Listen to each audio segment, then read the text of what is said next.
Welcome to today's Bible study. ఈ వారము ఆదికాండము 40వ అధ్యాయాన్ని మనం ప్రారంభించబోతున్నాం. ఆదికాండం 1వ అధ్యాయము 1వ వచనం నుంచి వచనం వెంబడి వచనాన్ని ధ్యానిస్తూ 39 అధ్యాయాల్ని మనము ధ్యానించే కృపను ప్రభు మనకు అనుగ్రహించి ఉన్నాడు. ఈ వారము 40వ అధ్యాయాన్ని మనం ప్రారంభిస్తున్నాం. దేమిట్రా ఆదికాండపు ఒక ధ్యానము ఒక ముగింపు దశకు వచ్చేసాం. ఇక కేవలము 10 అధ్యాయాలు, సుదీర్ఘమైన ప్రయాణము మరి ముగింపుకు రానే ఉన్నది. ఒక 10 చాప్టర్స్లో ఈ జెన్సిస్ని మొత్తం అంతా కూడా మనం ఫినిష్ చేయబోతూ ఉన్నాం. Amen. Truly this is an amazing journey. Amen. Praise the Lord. And ఈ 10 అధ్యాయంలో చాలా కీలకమైన మన జీవితానికి అవసరమైన లోతైన విషయాలను దేవుడు దాచి ఉంచి ఉన్నాడు. కాబట్టి తెరవబడిన హృదయంతో కూర్చుందాం, ప్రతి వచనాన్ని పరికిద్దాం, ప్రతి వచనాన్ని మనము లోతుగా అధ్యయనం చేద్దాం. ఇందులో మన జీవితానికి సరిపడే వాస్తవాలను విషయాలను ఏంటో మనం తెలుసుకునే ప్రయత్నం చేద్దాం. ఆమేన్. 40వ అధ్యాయాన్ని మనం ధ్యానించకంటే ముందు ఒక చిన్న కథ చెప్తాను. ఈ కథ ఈ అధ్యాయాన్ని బిల్డ్ చేస్తుంది. భర్త హడావుడిగా బయటకు వెళ్తున్నాడు. కార్కి తీసుకొని బయటకు వచ్చాడు.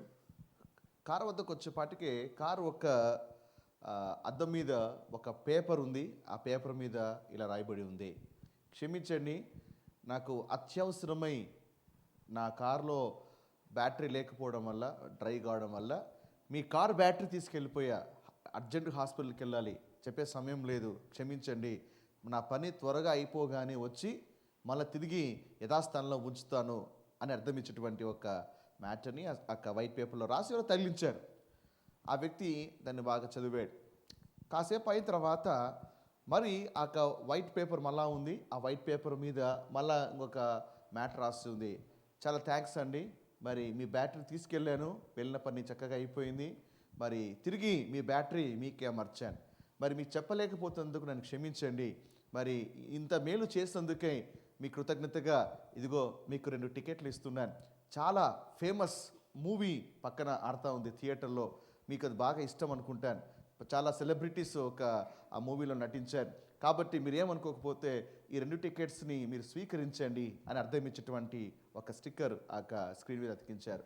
ఈ మాట చూడగానే భార్యాభర్తలు అనుకున్నారు కదా, పోన్లే ఎవరో ఒక మంచోడే తీసుకెళ్ళిపోయి మళ్ళీ అక్కడే పెట్టాడు, కృతజ్ఞతగా 2 టికెట్ ఇచ్చాడు, చాలా ఫేమస్ ఫిల్మ్ హీరోయిన్ ఈ సినిమాలో నటించారు, ఎప్పటి నుంచో కలలు వెళ్దాం అనుకున్నాం కదా, పోలేకపోయాం, టికెట్స్ దొరకలేదు కదా, ఇప్పుడు ఉచితంగా వచ్చాయి, చలో ఈరోజు సాయంకాలము సినిమాకి వెళ్ళిపోదాం అని ఇద్దరు కలిసి మూవీకి బయలుదేరారు. ఆ తర్వాత వెనక్కి చూశారు. వెనక్కి చూస్తే వాళ్ళ ఇల్లు అంతా కూడా లూటీ చేయబడింది. వాళ్ళ ఇల్లంతా కూడా లూటీ చేయబడింది. అన్నీ కూడా దోచుకోబడ్డాయి. టికెట్స్ వాళ్ళు తీసుకున్నారు, అర్ధాంతర ఎన్నికి వచ్చారు. ఎందుకంటే వెళ్ళినటువంటి ఒక టికెట్ తీసుకున్న టికెట్స్ అక్కడికి వెళ్తే అక్కడ అసలుగా సినిమానే లేదు అక్కడ. మరి ఏమైంది అంటే వీరిని దాళ్ళు మళ్లించడానికి దొంగలు ఈ టికెట్లు అక్కడ పెట్టారు. అర్థమైందా? సో ఇంజిన్ దొంగలు ఇచ్చారు. అయితే ఇంజనే కాదు, ఇల్లు కూడా దొంగలిద్దామనేటువంటి ఒక పన్నాగంతో ఆ టికెట్లు పెట్టారు. ఆ టికెట్లు తీసుకున్న పక్కకు వచ్చే లోపల ఇల్లు కూడా దోచబడింది. అంటే ఏదో జరగబోతుంది అనుకుంటే ఇంకో జరిగిపోయింది. ఈ అధ్యాయంలో యేసేపు ఒక పరిస్థితి కూడా అలాగే ఉంటుంది. ఒకటి జరుగుతుంది అని అనుకున్న లోపల దానికి రివర్స్గా ఇంకోటి జరుగుతూ ఉంది. ఐగుప్తుకి అమ్మబడ్డాడు, పరిస్థితులు బాగుపడతాయేమో అనుకున్నాడు. మరి ఈ పొతిఫర్ ఇంట్లో ఉద్యోగం దొరికినప్పుడు కూడా మరి జీతం బాగుపడుతుంది అనుకున్నాడు, కానీ అనూహ్యంగా ట్విస్ట్ తిరిగింది. అక్కడి నుంచి నేరుగా చెరసాల్లోకి వేయబడ్డాడు. ట్విస్ట్ తిరిగింది. సో ఇలాంటి ట్విస్టులు మన లైఫ్లో వస్తూనే ఉంటాయి కదా, ఎన్నో మలుపులు తిరుగుతూనే ఉంటాయి. జీవితం అన్నాక ఎన్నో మలుపులతో కూడి ఉంది. ఈ అధ్యాయంలో కూడా యేసేపు జీవితం కూడా అలాంటిదే. రండి ధ్యానం చేద్దాం. మొదటి 3 వచనాలు, ఈ మొదటి 3 వచనాలు. అటు పిమ్మట ఐగుప్తు రాజు యొక్క పానదాయకుడును భక్షకాడును తమ ప్రభువైన ఐగుప్తు రాజు ఎడల తప్పు చేసిరి గనుక ఫరో పానదాయకుల అధిపతియు భక్షకారుల అధిపతియునైన తన 2 ఉద్యోగస్తుల మీద కోపపడి వారిని చెరసాల్లో ఉంచుటకై రాజ సంరక్షక సేనాధిపతికి అప్పగించాను. అది యేసేపు బంధించబడిన స్థలం. ఇక్కడ 2 అధికారుల గురించి ప్రస్తావించబడింది. ఒకరేమో పానదాయకుడు అంట, ఇంకొకరేమో భక్షకారుడు. మరి తెలుగులో ఈ పదాలు మరి కొంచెం కొత్తగా కనిపించవచ్చు. ఎవరి పానదాయకుడు, ఎవరి భక్షకారుడు అంటే వీళ్ళిద్దరు కూడా రాజు కింద కీలకమైన స్థానం వహిస్తున్నారు. ఎందుకంటే ఆ దినాల్లో రాజుని మరి అడ్డు తొలగించుకోవడానికి, రాజుని మరి లేపేయడానికి శత్రువులు అనేక పన్నాగాలు వేస్తుంటారు. కొందరు యుద్ధంలో గెలుపొంది మరి శత్రురాజ్యాన్ని లోబర్చుకుంటారు. కొంతమంది ఎదిరించలేక దొంగ దెబ్బ తీయడానికి మరి వాళ్ళు ఏం చేస్తారంటే రాజుకు సమీపంగా ఉన్నటువంటి వారిని లోబర్చుకొని వశపరుచుకొని ఏదో ఆశ చూపించేసి రాజుగారి ఒక మరి పానంలో కానీ, రాజుగారి ఒక ద్రాక్షసలో కానీ ఏదైనా సరే విషం కలుపునట్లుగా పురికొల్పుతారు. కాబట్టి రాజుకి ప్రమాదం ఎక్కువ, ముఖ్యంగా ఎలాగా ఆహార విషయంలోనూ పానీయం విషయంలో. కాబట్టి తన సెక్యూరిటీ కొరకు రాజు ఇద్దరిని ఏర్పరచుకుంటారు. వీళ్ళ పని ఏమంటే రాజు ఏదైనా తాగాలి అంటే మొదట పానదాయకుడు, కప్ బేరర్ అంటారు ఇంగ్లీష్లో, ఆ పానదాయకుడు ఏం చేస్తాడంటే మరి ఆ పాత్రది కొంచెం త్రాగుతాడు. త్రాగిన తర్వాత కొద్దిసేపుకి ఏమీ కాలేదు అని మరి నిర్ధారించుకున్న తర్వాత అప్పుడు ఆ పాత్రని నీట్గా తుడిచి మరి ఆ రాజుకి ఇస్తే రాజు ఆ పాత్రలు త్రాగుతాడు. అంటే రాజు త్రాగే కంటే ముందు ఈ పానదాయకుడు త్రాగాలన్నమాట. హల్లెలూయా. బైబిల్లో నెహెమ్యా అని మనకు కనిపిస్తాడు. ఈ నెహెమ్యా కూడా ఇలాగ పాత్ర అందించేవాడే. నెహెమ్యా ఎవరికి? ఎస్తేర్ ఒక భర్త అహేశ్వరోషు రాజుకి అలాగ పాత్ర అందించేటువంటి రెస్పాన్సిబిలిటీ నెహెమ్యాకి ఇవ్వబడింది. ఇంకొకరు ఎవరంటే యోసేపు ఒక వృత్తంలో కథలో భక్షకారుడు. ఎవరతను? భక్షగారుడు, బేకర్ అంటే రాజుకి వంట చేసేవాడు. ఇతను కూడా చాలా కీలకమైనటువంటి స్థానం ఉంది రాజు దగ్గర. అయితే మరి ఇద్దరు కూడా మరి ఏదో విషయంలో తప్పు చేశారు. మరి ఏ విషయంలో తప్పు చేశారు బైబిల్ ప్రస్తావించబడలేదు, కానీ మొత్తానికి రాజు వీరి మీద కోపగించుకున్నారు. ఆ కోపము కాస్త అది ఇంకా ఎక్కువైపోవడం వల్ల అంటే ఆ కోపగించుకొని ఇద్దరిని కూడా చెరసాలోకి వేశారు. ఏ చెరసాలో అయితే యోసేపు త్రోయబడ్డాడో, ఏ చెరసాలో అయితే పోతీఫర్ మరి యోసేపుని బంధించాడో అదే చెరసాల్లో ఈ ఇద్దరిని కూడా వేయడం జరిగింది. అంటే ఇప్పుడు ఆ చెరసాల్లో ఇప్పుడు ఎంతమంది ఉన్నారు? చాలామంది ఉన్నారు. వాళ్ళు కీలకమైన వాళ్ళు ఎవరు మన కథలో అంటే యోసేపు, పానదాయకుడు, భక్షకాడు. మొత్తం ఎంతమంది? ముగ్గురు. ఈ ముగ్గురు మీరు బాగా గమనించినట్లయితే ఈ ముగ్గురులో ఇద్దరు తప్పు విషయమై బంధించబడ్డారు, తప్పు విషయమై శిక్ష అనుభవిస్తున్నారు. ఒక్కడు తప్పు చేయకపోయినా బంధించబడ్డాడు, తప్పు చేయకపోయినా శిక్ష అనుభవిస్తున్నాడు. అర్థమవుతుందా? ఇద్దరిలో మరి యోసేపు మధ్యలో ఏ తప్పు చేయలేదు, కానీ యోసేపు తప్పు చేయకపోయినా వారితో పాటు కలిసి శిక్ష అనుభవిస్తున్నారు. ఈ సిచ్యువేషన్ని, ఈ చెరసాల్లో ఉన్నటువంటి ఈ ముగ్గురిని మనం బాగా గమనించినట్లయితే ఇందులో మనకు సిలువ కార్యం కనిపిస్తుంది. ఏం కనిపిస్తుంది? సిలువ కార్యం కనిపిస్తుంది. ఎందుకంటే ఆ కొండ మీద ఎన్ని సిలువలు ఉన్నాయి? 3 సిలువలు ఉన్నాయి. ఆ 3 సిలువలలో యేసుతో పాటు ఇద్దరు దొంగలు కూడా బంధించబడ్డారు. అవునా? ఈ ఇద్దరు కూడా తప్పు చేశారు కాబట్టి శిక్ష అనుభవిస్తున్నారు, మరణశిక్ష అనుభవిస్తున్నారు. కానీ యేసు ఏ నేరము చేయనివాడు, ఏ దోషం ఆయనలో లేదు, ఏ లోపము లేదు, ఏ పాపము చేయలేదు. అయినప్పటికీ కూడా మరి నింద మోపబడ్డం వల్ల యేసేపు వలె అతడు కూడా నిందలు మోపబడ్డం వల్ల యేసు బంధించబడి యేసు ఆ కలువశిలలో ఆయన కూడా శిక్ష భరిస్తూ ఉన్నాయి. హల్లెలూయా. సో కాబట్టి మన ధ్యానంలో యేసేపు ఎవరంటే యేసేపుకి ముంగుర్తుగా ఉన్నాడు, యేసేపుకి సాదృశ్యంగా ఉన్నాడు. ప్రభు చిత్తం అయితే మరి టైపాలజీ అనే ఒక సబ్జెక్ట్ కింద మరి మనము ఈ విషయాలన్నీ కూడా మనం ధ్యానం చేద్దాం. ఒక్కొక్క క్యారెక్టర్ యేసుకి ఏ విధంగా పోల్చబడిందో మనము ధ్యానం చేద్దాం. ఏమేన్? దీన్ని బట్టి ఈ 40వ అధ్యాయం, మీరు దీనికంటే ముందు 39వ అధ్యాయం ఉంది, ఇది 40వ అధ్యాయము, ఆ తర్వాత 41వ అధ్యాయం. ఈ 3 అధ్యాయాలు మీరు వరుసగా చూసినట్లయితే 39వ అధ్యాయంలో యోసేపు అమ్మబడ్డాడు. ఎవరికి? పోతీఫర్కి అమ్మబడ్డాడు. 40వ అధ్యాయములో యోసేపు మరి చెరసాలోకి వేయబడ్డాడు. 41వ అధ్యాయంలో యోసేపు ఉన్నతమైన స్థలానికి హెచ్చించబడ్డాడు. అర్థమవుతుందా? సో అమ్మబడ్డాడు, ఓకే, లేకుంటే బంధించబడ్డాడు, ఆ తర్వాత చెరసాలోకి వేయబడ్డాడు, ఆ తర్వాత అధ్యాయములో ఉన్నతమైన స్థానానికి హెచ్చించబడ్డాడు. కానీ ఈ 3 అధ్యాయాలు దేనికి పోలికగా ఉన్నాయంటే యేసు ప్రభువారు మొదట ఆయన అప్పగించబడ్డాడు కదా, శత్రులు వచ్చి ఆయన్ని బంధించారు. యోసేపు చెరసాల వేయబడ్డాడు. అదేవిధంగా యేసు ప్రభువారు కూడా సమాధి చేయబడ్డాడు కదా, సమాధి కూడా ఒక చెరతో పోల్చబడింది. Okay, even grave is like a prison, అందుకే చెరగా కొనిపోయాను అని రాయబడింది. కాబట్టి యేసు ప్రభువారు యొక్క మరి భూస్థాపిత కార్యక్రమానికి లేకపోతే సమాధికి పోలికగా ఉన్నది. ఆ తర్వాత యేసేపు ఉన్నతమైన స్థానానికి హెచ్చించబడి ఆయన ఏలికగా ఉన్నాడు, లేకపోతే పరిపాలకుడిగా ఉన్నాడు. అటువలే యేసుప్రభు సమాధి నుంచి తిరిగి లేచిన తర్వాత ఆయన రాజుగా ప్రభువుగా ఆయన పరిపాలన చేస్తూ ఉన్నాడు. హల్లెలూయా. సో ఈ 3 చాప్టర్స్ అవి ఏంటంటే, అది ఒక యేసుప్రభు వారి యొక్క మరి అప్పగింపు, యేసుప్రభు యొక్క భూస్థాపిత కార్యక్రమము, యేసుప్రభు యొక్క పునరుద్ధానం, ఈ 3 కూడా మనకు స్పష్టంగా కనిపిస్తున్నాయి. ఆమేన్. రైట్. అయితే మరి మీరు బాగా గమనించినట్లయితే వీళ్ళు చెరసాల్లోకి వేయబడ్డారు.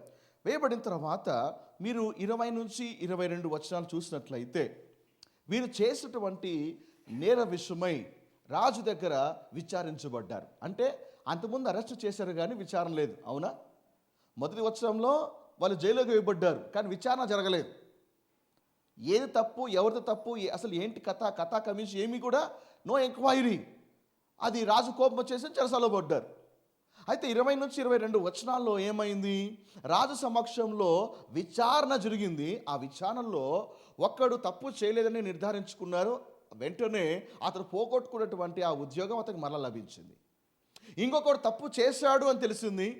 అందుకే వెంటనే అతన్ని ఉరిదీశారు. అంటే ఒకడు తన స్థానాన్ని పోగొట్టుకున్నాడు, తన ప్రాణాన్ని కూడా పోగొట్టుకున్నాడు. ఎప్పుడు విచారణ అనేది జరిగింది. విచారణలో ఇద్దరు ఒకరిగానే ఉన్నారు. ఒకే చెరసాల్లో ఉన్నారు, ఒక జైల్లో ఉన్నారు, ఒకే రకమైన జీవితము, ఒకే రకమైన స్థితిని కలిగి ఉన్నారు. కానీ విచారణ అయిన తర్వాత ఇద్దరు గమ్యము వేరుగా అయిపోయింది.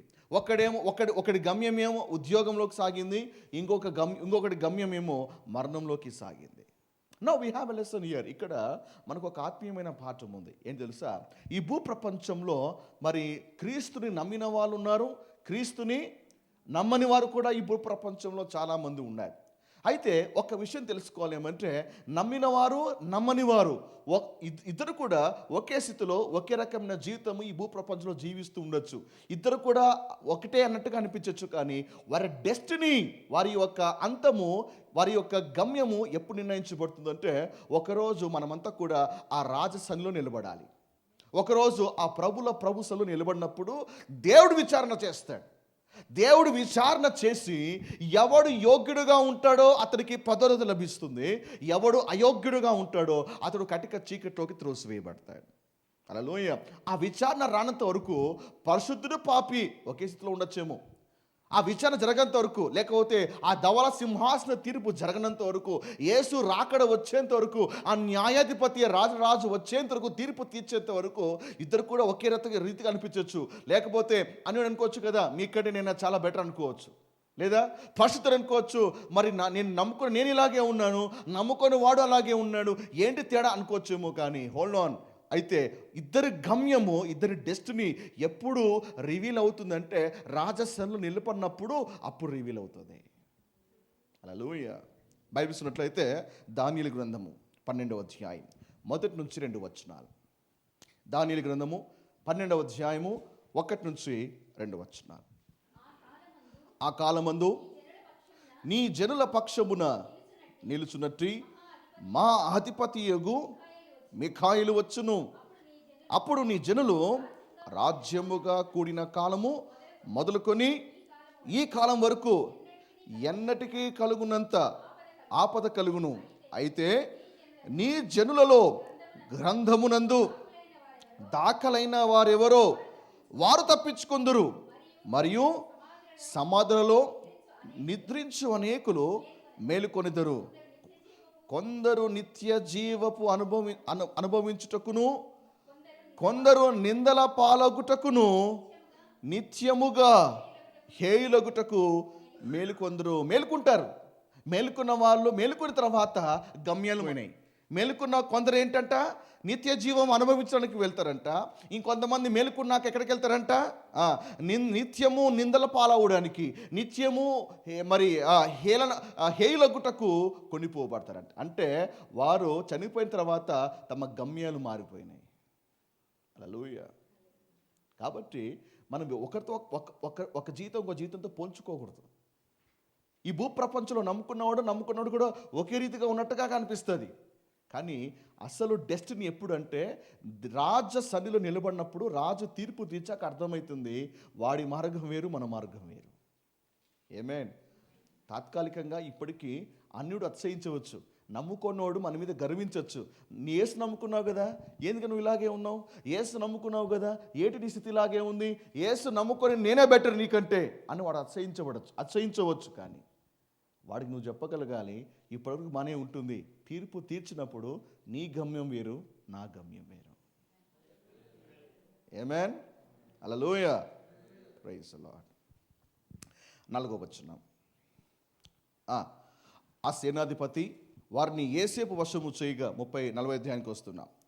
ఆ సేనాధిపతి వారిని యేసేపు వశము చేయగా అతడు వారికి ఉపచారము చేసెను. వారు కొన్ని దినములు కావలిలో ఉండిన తరువాత, ఇక్కడ మరి ఆ ఇద్దరిని మరి బంధించి చెరసాలలో వేయబడిన తర్వాత ఆ ఇద్దరికి కూడా ఎవరి వశం చేయబడ్డారు? ఇక్కడ చెప్పాలి, ఎవరి వశం చేయబడ్డారు? యేసేపు వశము చేయబడ్డారు. నా శ్రద్ధగా మాట్లాడాలి. ఇప్పుడు మన ధ్యానంలో మనం ఏం చేస్తున్నామంటే, యేసేపు ఒక మంచి కాపురిగా చూడబోతున్నాం. జోసెఫ్ ద గుడ్ షెపర్డ్, ఒక మంచి కాపరి హృదయము కలిగిన యేసేపుని మనం ఈ అధ్యాయంలో చూడబోతున్నాం. హల్లెలూయా.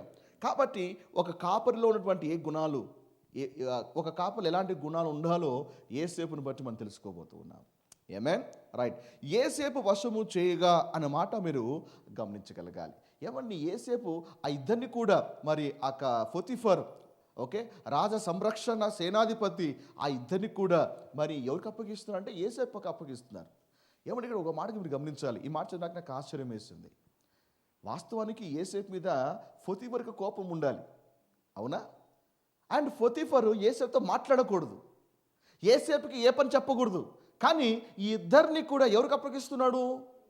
వచ్చి యేసేపుకి అప్పగిస్తున్నాడు. అంతమంది ఉన్నారు కానీ యేసేపుకి అప్పగిస్తాడు. యేసేపు వీళ్ళిద్దరినీ కూడా నీ కస్టడీలో పెడుతున్నాను, జాగ్రత్తగా చూసుకొని యేసేపుకి అప్పగిస్తున్నాడు అంటే యేసేపు మీద పొతిఫరుకి నమ్మకం ఉంది. నమ్మకం లేకపోతే అప్పగించడు కదా. ఎలా చెప్పగలుగుతారు పాస్టర్ గారు అంటే, ఈ పొతిఫరు కూడా రాజ సంరక్షక సేనాధిపతి కదా, మరి ఆ సెక్యూరిటీ ఆఫీసర్ అని చెప్పచ్చు, ఒక మాట చెప్పాలంటే. కాబట్టి తనకి ఇంట్లో ఏమి జరిగిందో, వాస్తవాలు ఏమి జరిగిందో, మరి లోపం ఎక్కడ జరిగింది, యేసేపు నమ్ముతున్నాడు, తన భార్యనే నమ్మలేదు. కాకపోతే ఒక అల్లరి అయింది కాబట్టి ఆ టైంలో మరి ఈ డిసిషన్ తీసుకోలేదు కాబట్టి పొతిఫర్ డిసిషన్ తీసుకున్నాడు, అందుకే చెరసాలకు వేశాడు. అయితే యేసేపు మీద ఎలాంటి ఒక అపనమ్మకము ఈ పొతిఫర్కి లేదు. యేసేపుని ఏమాత్రం కూడా సందేహించట్లేదు. తప్పు లోపమంతా తన భార్య వైపై ఉందన్న సంగతి యేసేపుకి బాగా తెలుసు. అందుకే యేసేపు విషయంలో నమ్ముతున్నాడు. యేసేపు, ఇద్దరిని కూడా నేను నీకు అప్పగిస్తున్నాను. ఆమేన్, హల్లెలూయా. అప్పగిస్తున్నాడు. ఏమంటుంది చెప్పండి. అప్పగించి అతడు వారికి ఉపచారము చేసెను. ఇప్పుడు పొతిఫర్, మీరే యేసేపు ప్లేస్లో ఉన్నారండి. పొతిఫర్ వచ్చాడు, ఈ ఇద్దరిని కూడా నాకు అప్పగిస్తున్నాను, నీ కష్టంలో పెడుతున్నాను, నువ్వు చూసుకో అంటే, మామూలుగా యేసేపు ప్లేస్లో నేను ఉంటే ఏం చేస్తా అంటే, అంతగా నీ ప్లేస్లో నీ ఇంట్లో ఉండి అంత సేవ చేశాను, నీ కొరకు అంత వెట్టి చాకరీ చేశాను, నమ్మకంగా ఉన్నాను, అయినా కూడా నా మీద ఏమాత్రం కూడా నీకు జాలి కానీ ధర్మం కానీ న్యాయం కానీ లేక నీ భార్య మాట నమ్మి నమ్మకంగా ఉండేటువంటి నన్ను జైల్లోకి వేస్తావా? పైగా ఇద్దరు రెస్పాన్సిబిలిటీ నేను తీసుకోవాలా అని మనం వాళ్ళాడతామా లేదా?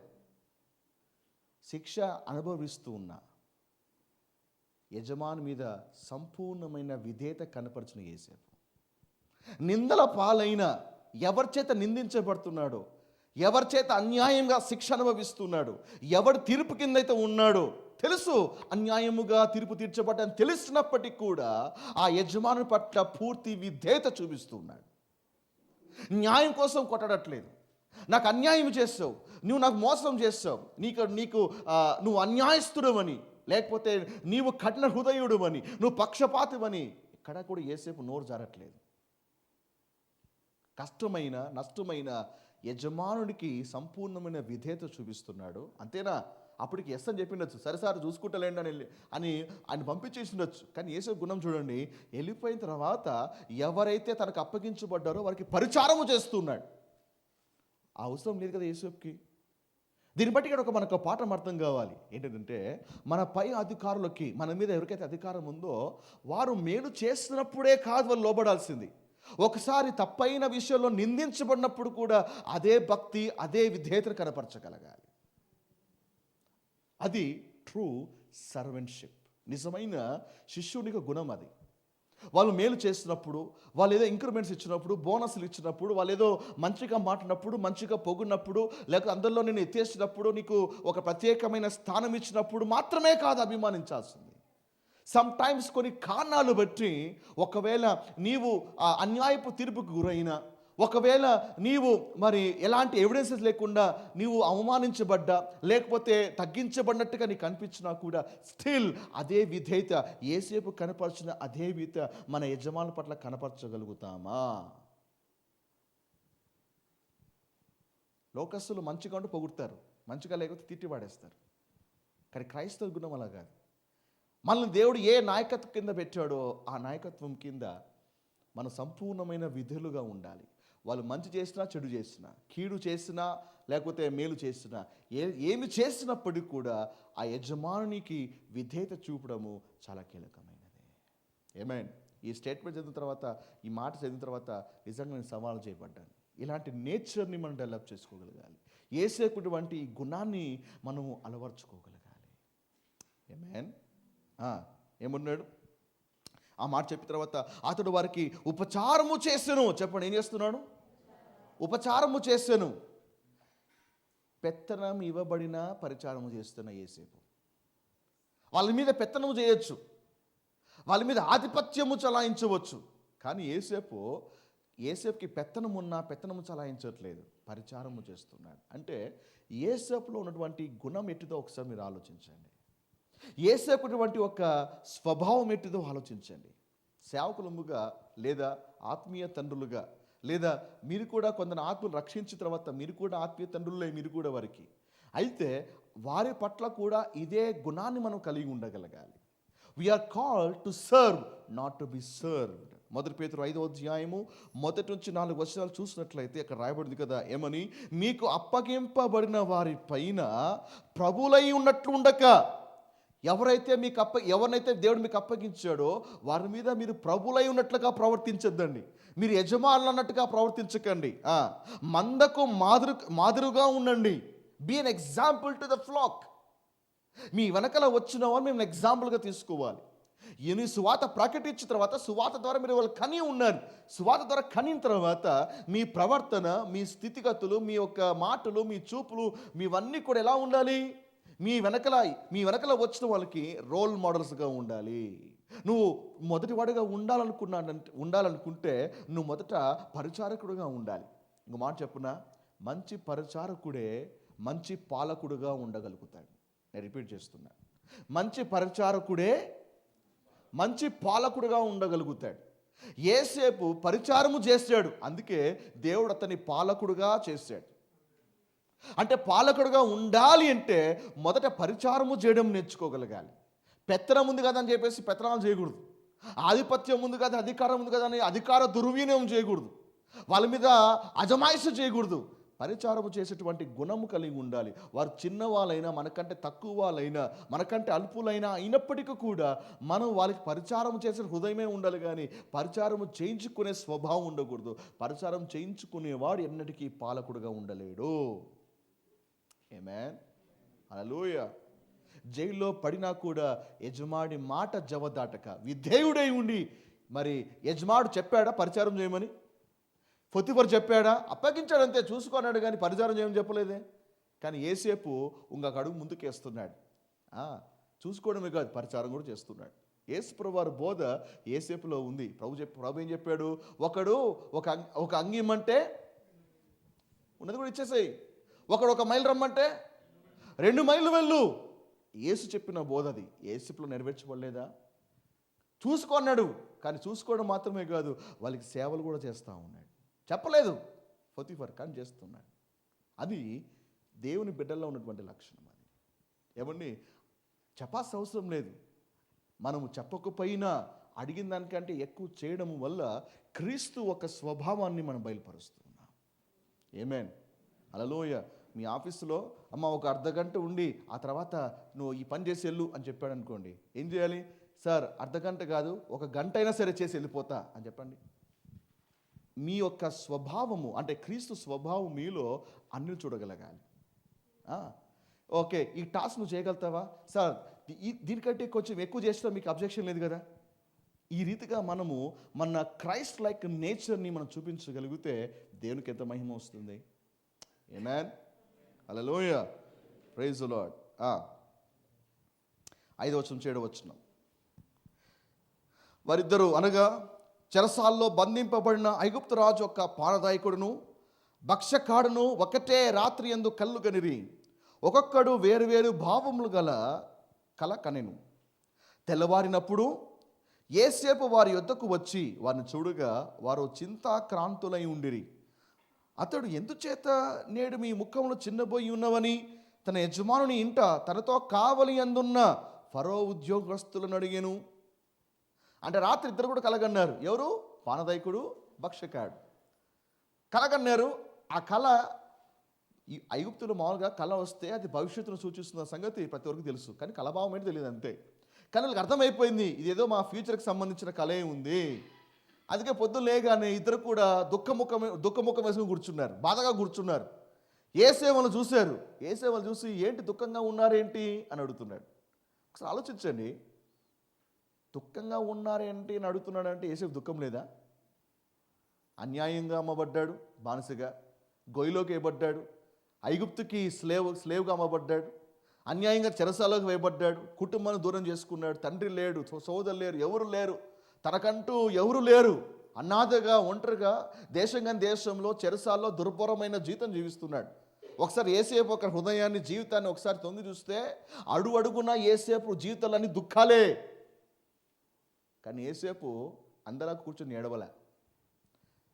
దుఃఖపడ్డానికి అనేక కారణాలు ఉన్నాయి యేసేపులో. దేనికి స్తోత్రం. ఏ దుఃఖము కూడా యేసేపుని వశపరచుకోలేకపోయింది, ఏ బాధ కూడా యేసేపుని లొంగ తీసుకోలేకపోయింది, ఏ గతము కూడా యేసేపుని బద్దలు చేయలేకపోయింది. అవన్నీ ఉన్నా కూడా యేసేపు అన్ని జయించుకుంటూ ముందుకు వెళ్తున్నాడు. అండ్ ఆ ఇద్దరు కూడా ఒక కళ వచ్చింది అంతే, ఒక కళకే కుప్పకూలిపోయారు. వాళ్ళ వద్దకు వచ్చి ఎందుకు దుఃఖంగా ఉన్నారు అని అడుగుతున్నారు. What a nature it is. చాలాసార్లు మనం ఏమంటామంటే మన వద్దకు వచ్చి ఎవరన్నా కష్టాలు చెప్తే పోవమ్మా మాకు దండి కష్టాలు ఉన్నాయి, నీ కష్టాలు మాకు ఒకటే, మా ఏడుపు ఏదో మేము ఏడుస్తున్నాం, మీ ఏడుపు మాకేలా.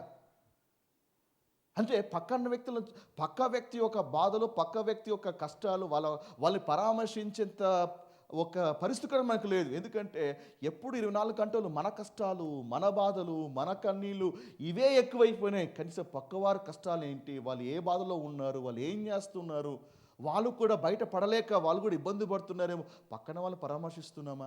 సంఘంలో చాలామంది వస్తున్నారు, చాలామంది నీ అంత విశ్వాసం లేకపోయినా అప్పుడప్పుడు అడుగులు వేస్తారు. వాళ్ళకి చిన్నపాటి సమస్యకి వాళ్ళు కుదేలైపోతున్నారు.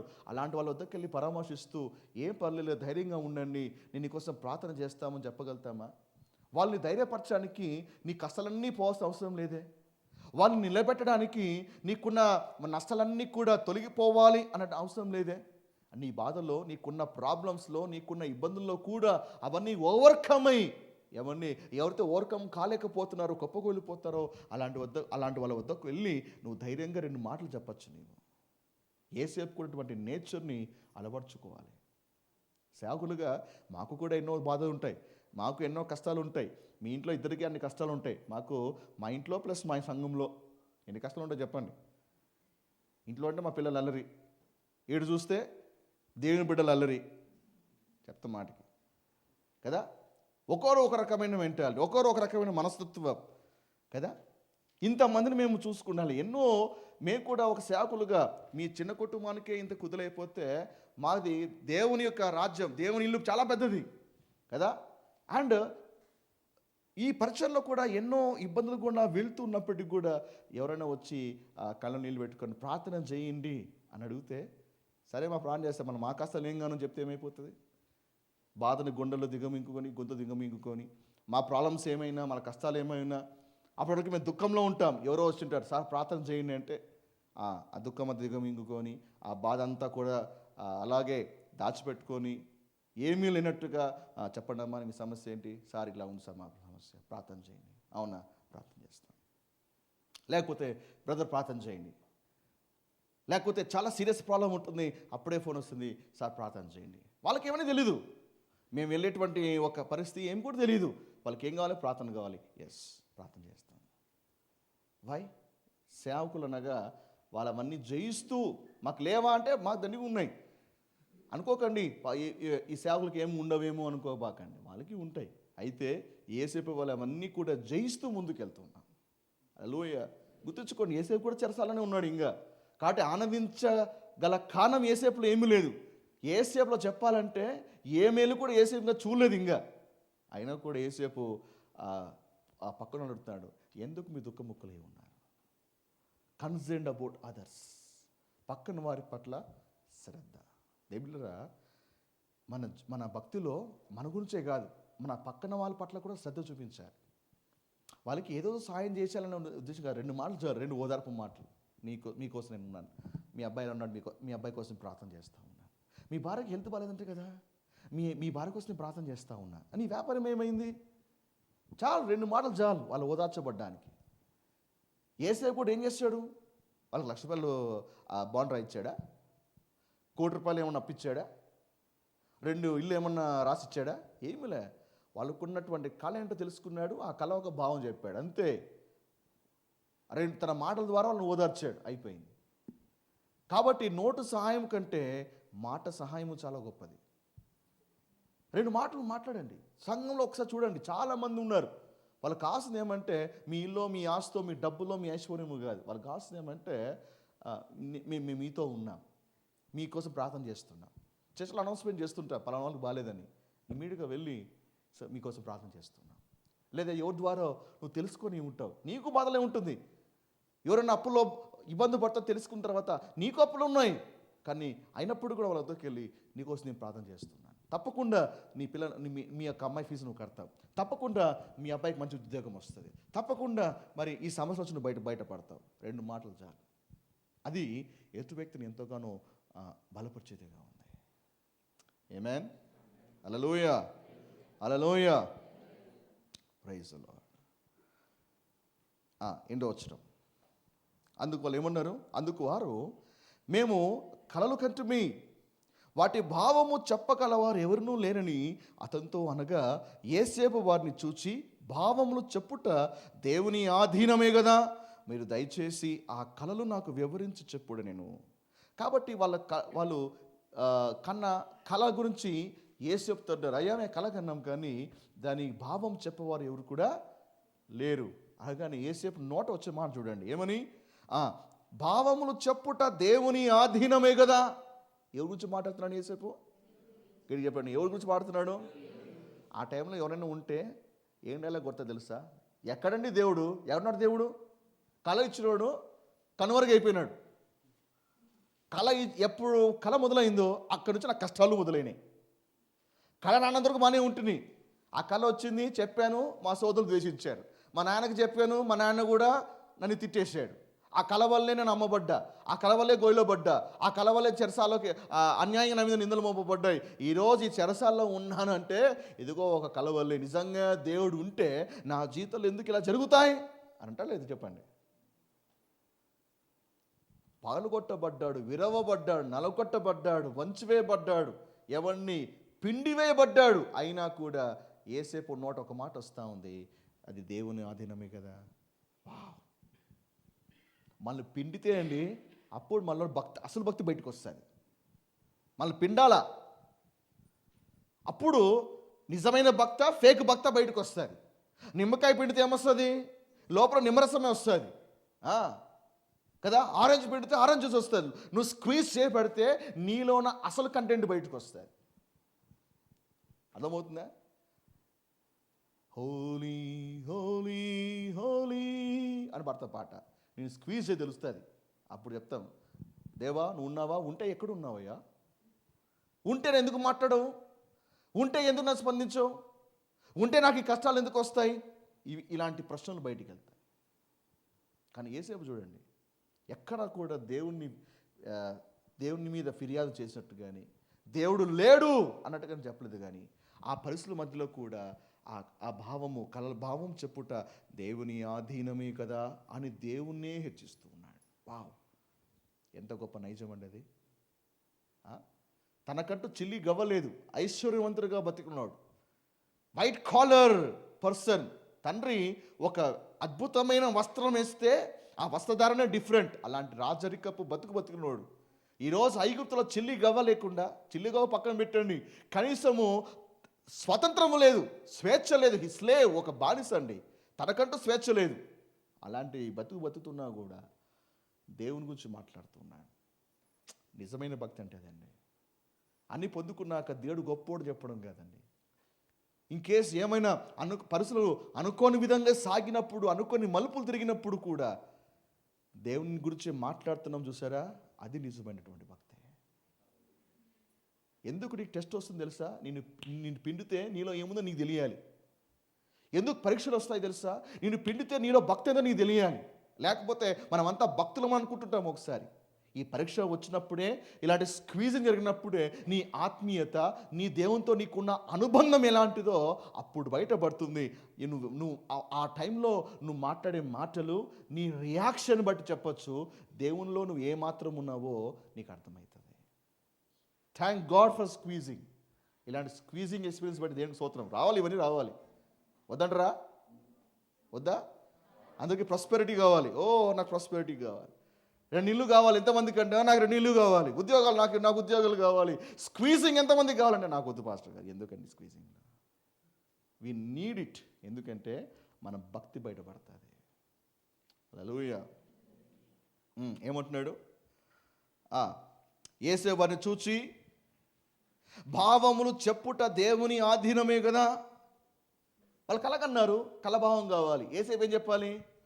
కల నాకు తెలుసు, నాకు చెప్పండి, నేను చెప్తా అన్నాడా? యేసేపు ఒక కళ వచ్చింది.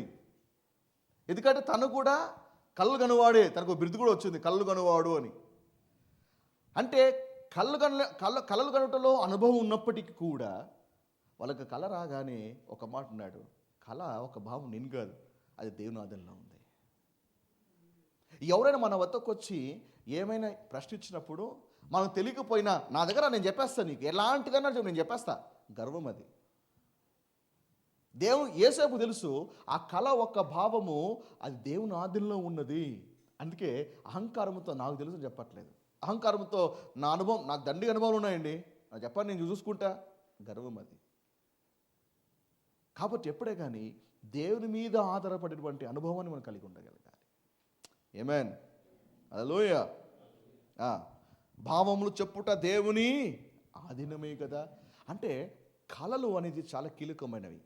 ఎందుకంటే బైబిల్లో ఆదికాండం నుంచి అనేక సందర్భాలలో దేవుడు అనేకులతో కళల ద్వారా మాట్లాడి ఉన్నాడు. అని చెప్పాలంటే బోల్డ్ రెఫరెన్స్లు ఉన్నాయి. So God will talk to us through the dreams. కళల ద్వారా మనతో మాట్లాడతాడు, సరిగ్గా మాట్లాడాలి. అయితే దేవుని నుంచి వచ్చే కళలు కొన్ని ఉన్నాయి. అయితే వచ్చిన కళలన్నీ కూడా దేవుని నుంచే వచ్చిన అని అనుకోకూడదు. దేవుని నుంచి కొన్ని కళలు వస్తాయి, కానీ వచ్చిన ప్రతి కళ కూడా అది దేవుని నుంచి వచ్చినదే అని అనుకోకూడదు. ఎందుకంటే దేవుని నుంచి కాని కళలు కూడా కొన్ని ఉన్నాయి బైబిల్లో. అవి కూడా మీకు చూపించబోతున్నాను. ప్రసంగి 5వ అధ్యాయం 3-7 వచనాలు. God will talk to us to the dreams, but not every dream comes from God. ఆ సంగతి మనము గమనించాలి. 3వ వచనం, ప్రసంగి 5వ అధ్యాయం 3వ వచనం. విస్తారమైన పని పాటుల వలన స్వప్నము పుట్టును. ఎందుకు వస్తాయి స్వప్నాలు? ఇటు చెప్పండి. కళలు ఎందుకు వస్తాయి? ఎక్కువగా విస్తారమైన పనులు పడడం వల్ల, ఎక్కువగా బిజీ కావడం వల్ల, నీ మనసు ఎప్పుడు కూడా యోచించడం వల్ల అప్పుడు నీకు మైండ్లోకి కళలు వస్తుంటాయి. అవి దేవుని నుంచి వచ్చిన కళలు కావు, విస్తారమైన పనులు బట్టి నీకు స్వప్నంలో వచ్చినాయి. అర్థమవుతుందా? 7వ వచనం చదవండి. 7వ వచనం. అధికమైన స్వప్నములను మాటలు నిష్ప్రయోజనములు. అధికమైన స్వప్నములు వస్తుంటాయి, అవన్నీ ఏమిటంట? నిష్ప్రయోజనమైనవి. కాబట్టి ప్రతి కళ ప్రాముఖ్యమైనది కాదు. దేవుని నుంచి వచ్చేటువంటి కళను మనము యోచించాలి. మిగతా అవన్నీ ట్రాష్. ఆమేన్. సో ప్రవచితమైతే కళ, వాటి భావము చెప్పుట ఎలా, దాని గురించి మనం ఒకరోజు ఒక కాన్ఫరెన్స్ కానీ ఒక మీటింగ్ కానీ పెట్టుకున్నప్పుడు అక్కడ అర్థమవుతుంది. ప్రస్తుతానికి ఏం అర్థం చేసుకోవాలి? వచ్చిన ప్రతి కళ కూడా దేవుని నుంచి వచ్చినది. అన్నా నేను ఒక కళ కన్నానన్నా, ఆ కళలో నేను మా ఫ్రెండ్ చిన్నప్పుడు సైకిల్లో పోతుంటే కళ వచ్చిందన్నా, దాని భావం ఏంటి? నాకేం తెలుసు అయ్యా, నువ్వు నీ ఫ్రెండ్ సైకిల్ పోతే నాకు ఎలా అర్థమవుతుంది? నిన్న నేను మా ఫ్రెండ్ కలిసి కార్లో పోతా ఉన్నాం. కార్లో పోతూ ఉంటే ఆ కార్ ఆపేసి ఆ సైడ్ ఒక హోటల్ ఉంటే హోటల్ కూర్చొని ఆయన దోశ ఆర్డర్ చేసాడు, నేను ఇడ్లీ ఆర్డర్ చేసిన. ఆయన దోశ తింటాను, నేను ఇడ్లీ తింటా. ఈ కలభావం ఏంటి? సి కళ వచ్చినప్పుడు మనకు అర్థమైపోతుంది దీంట్లో ఏదో మెసేజ్ ఉందని. అర్థమవుతుందా? నీ మనసాక్షి చెప్తుంది దీంట్లో ఏదో ఉంది అని. ఇప్పుడు ఈ పారదాయకుడు, ఈ భక్షకాడు కలగొన్నారు. పొద్దులే కానీ దుఃఖం ముఖం వేసుకుని కూర్చున్నారు. అంటే వాళ్ళకి అర్థమైందా దానిలో ఏదో మెసేజ్ ఉందని? అది కథ. సో మనకు కూడా డ్రీమ్స్ వచ్చినప్పుడు మన మనసాక్షికి అర్థమైపోతుంది ఈ యొక్క కళలో ఏదో గూఢమైన భావం ఉంది. నువ్వు ఎంత వద్దనుకున్నా కూడా నీ ఆలోచన పదే పదే దాని మీదకి వెళ్తూ ఉంటుంది.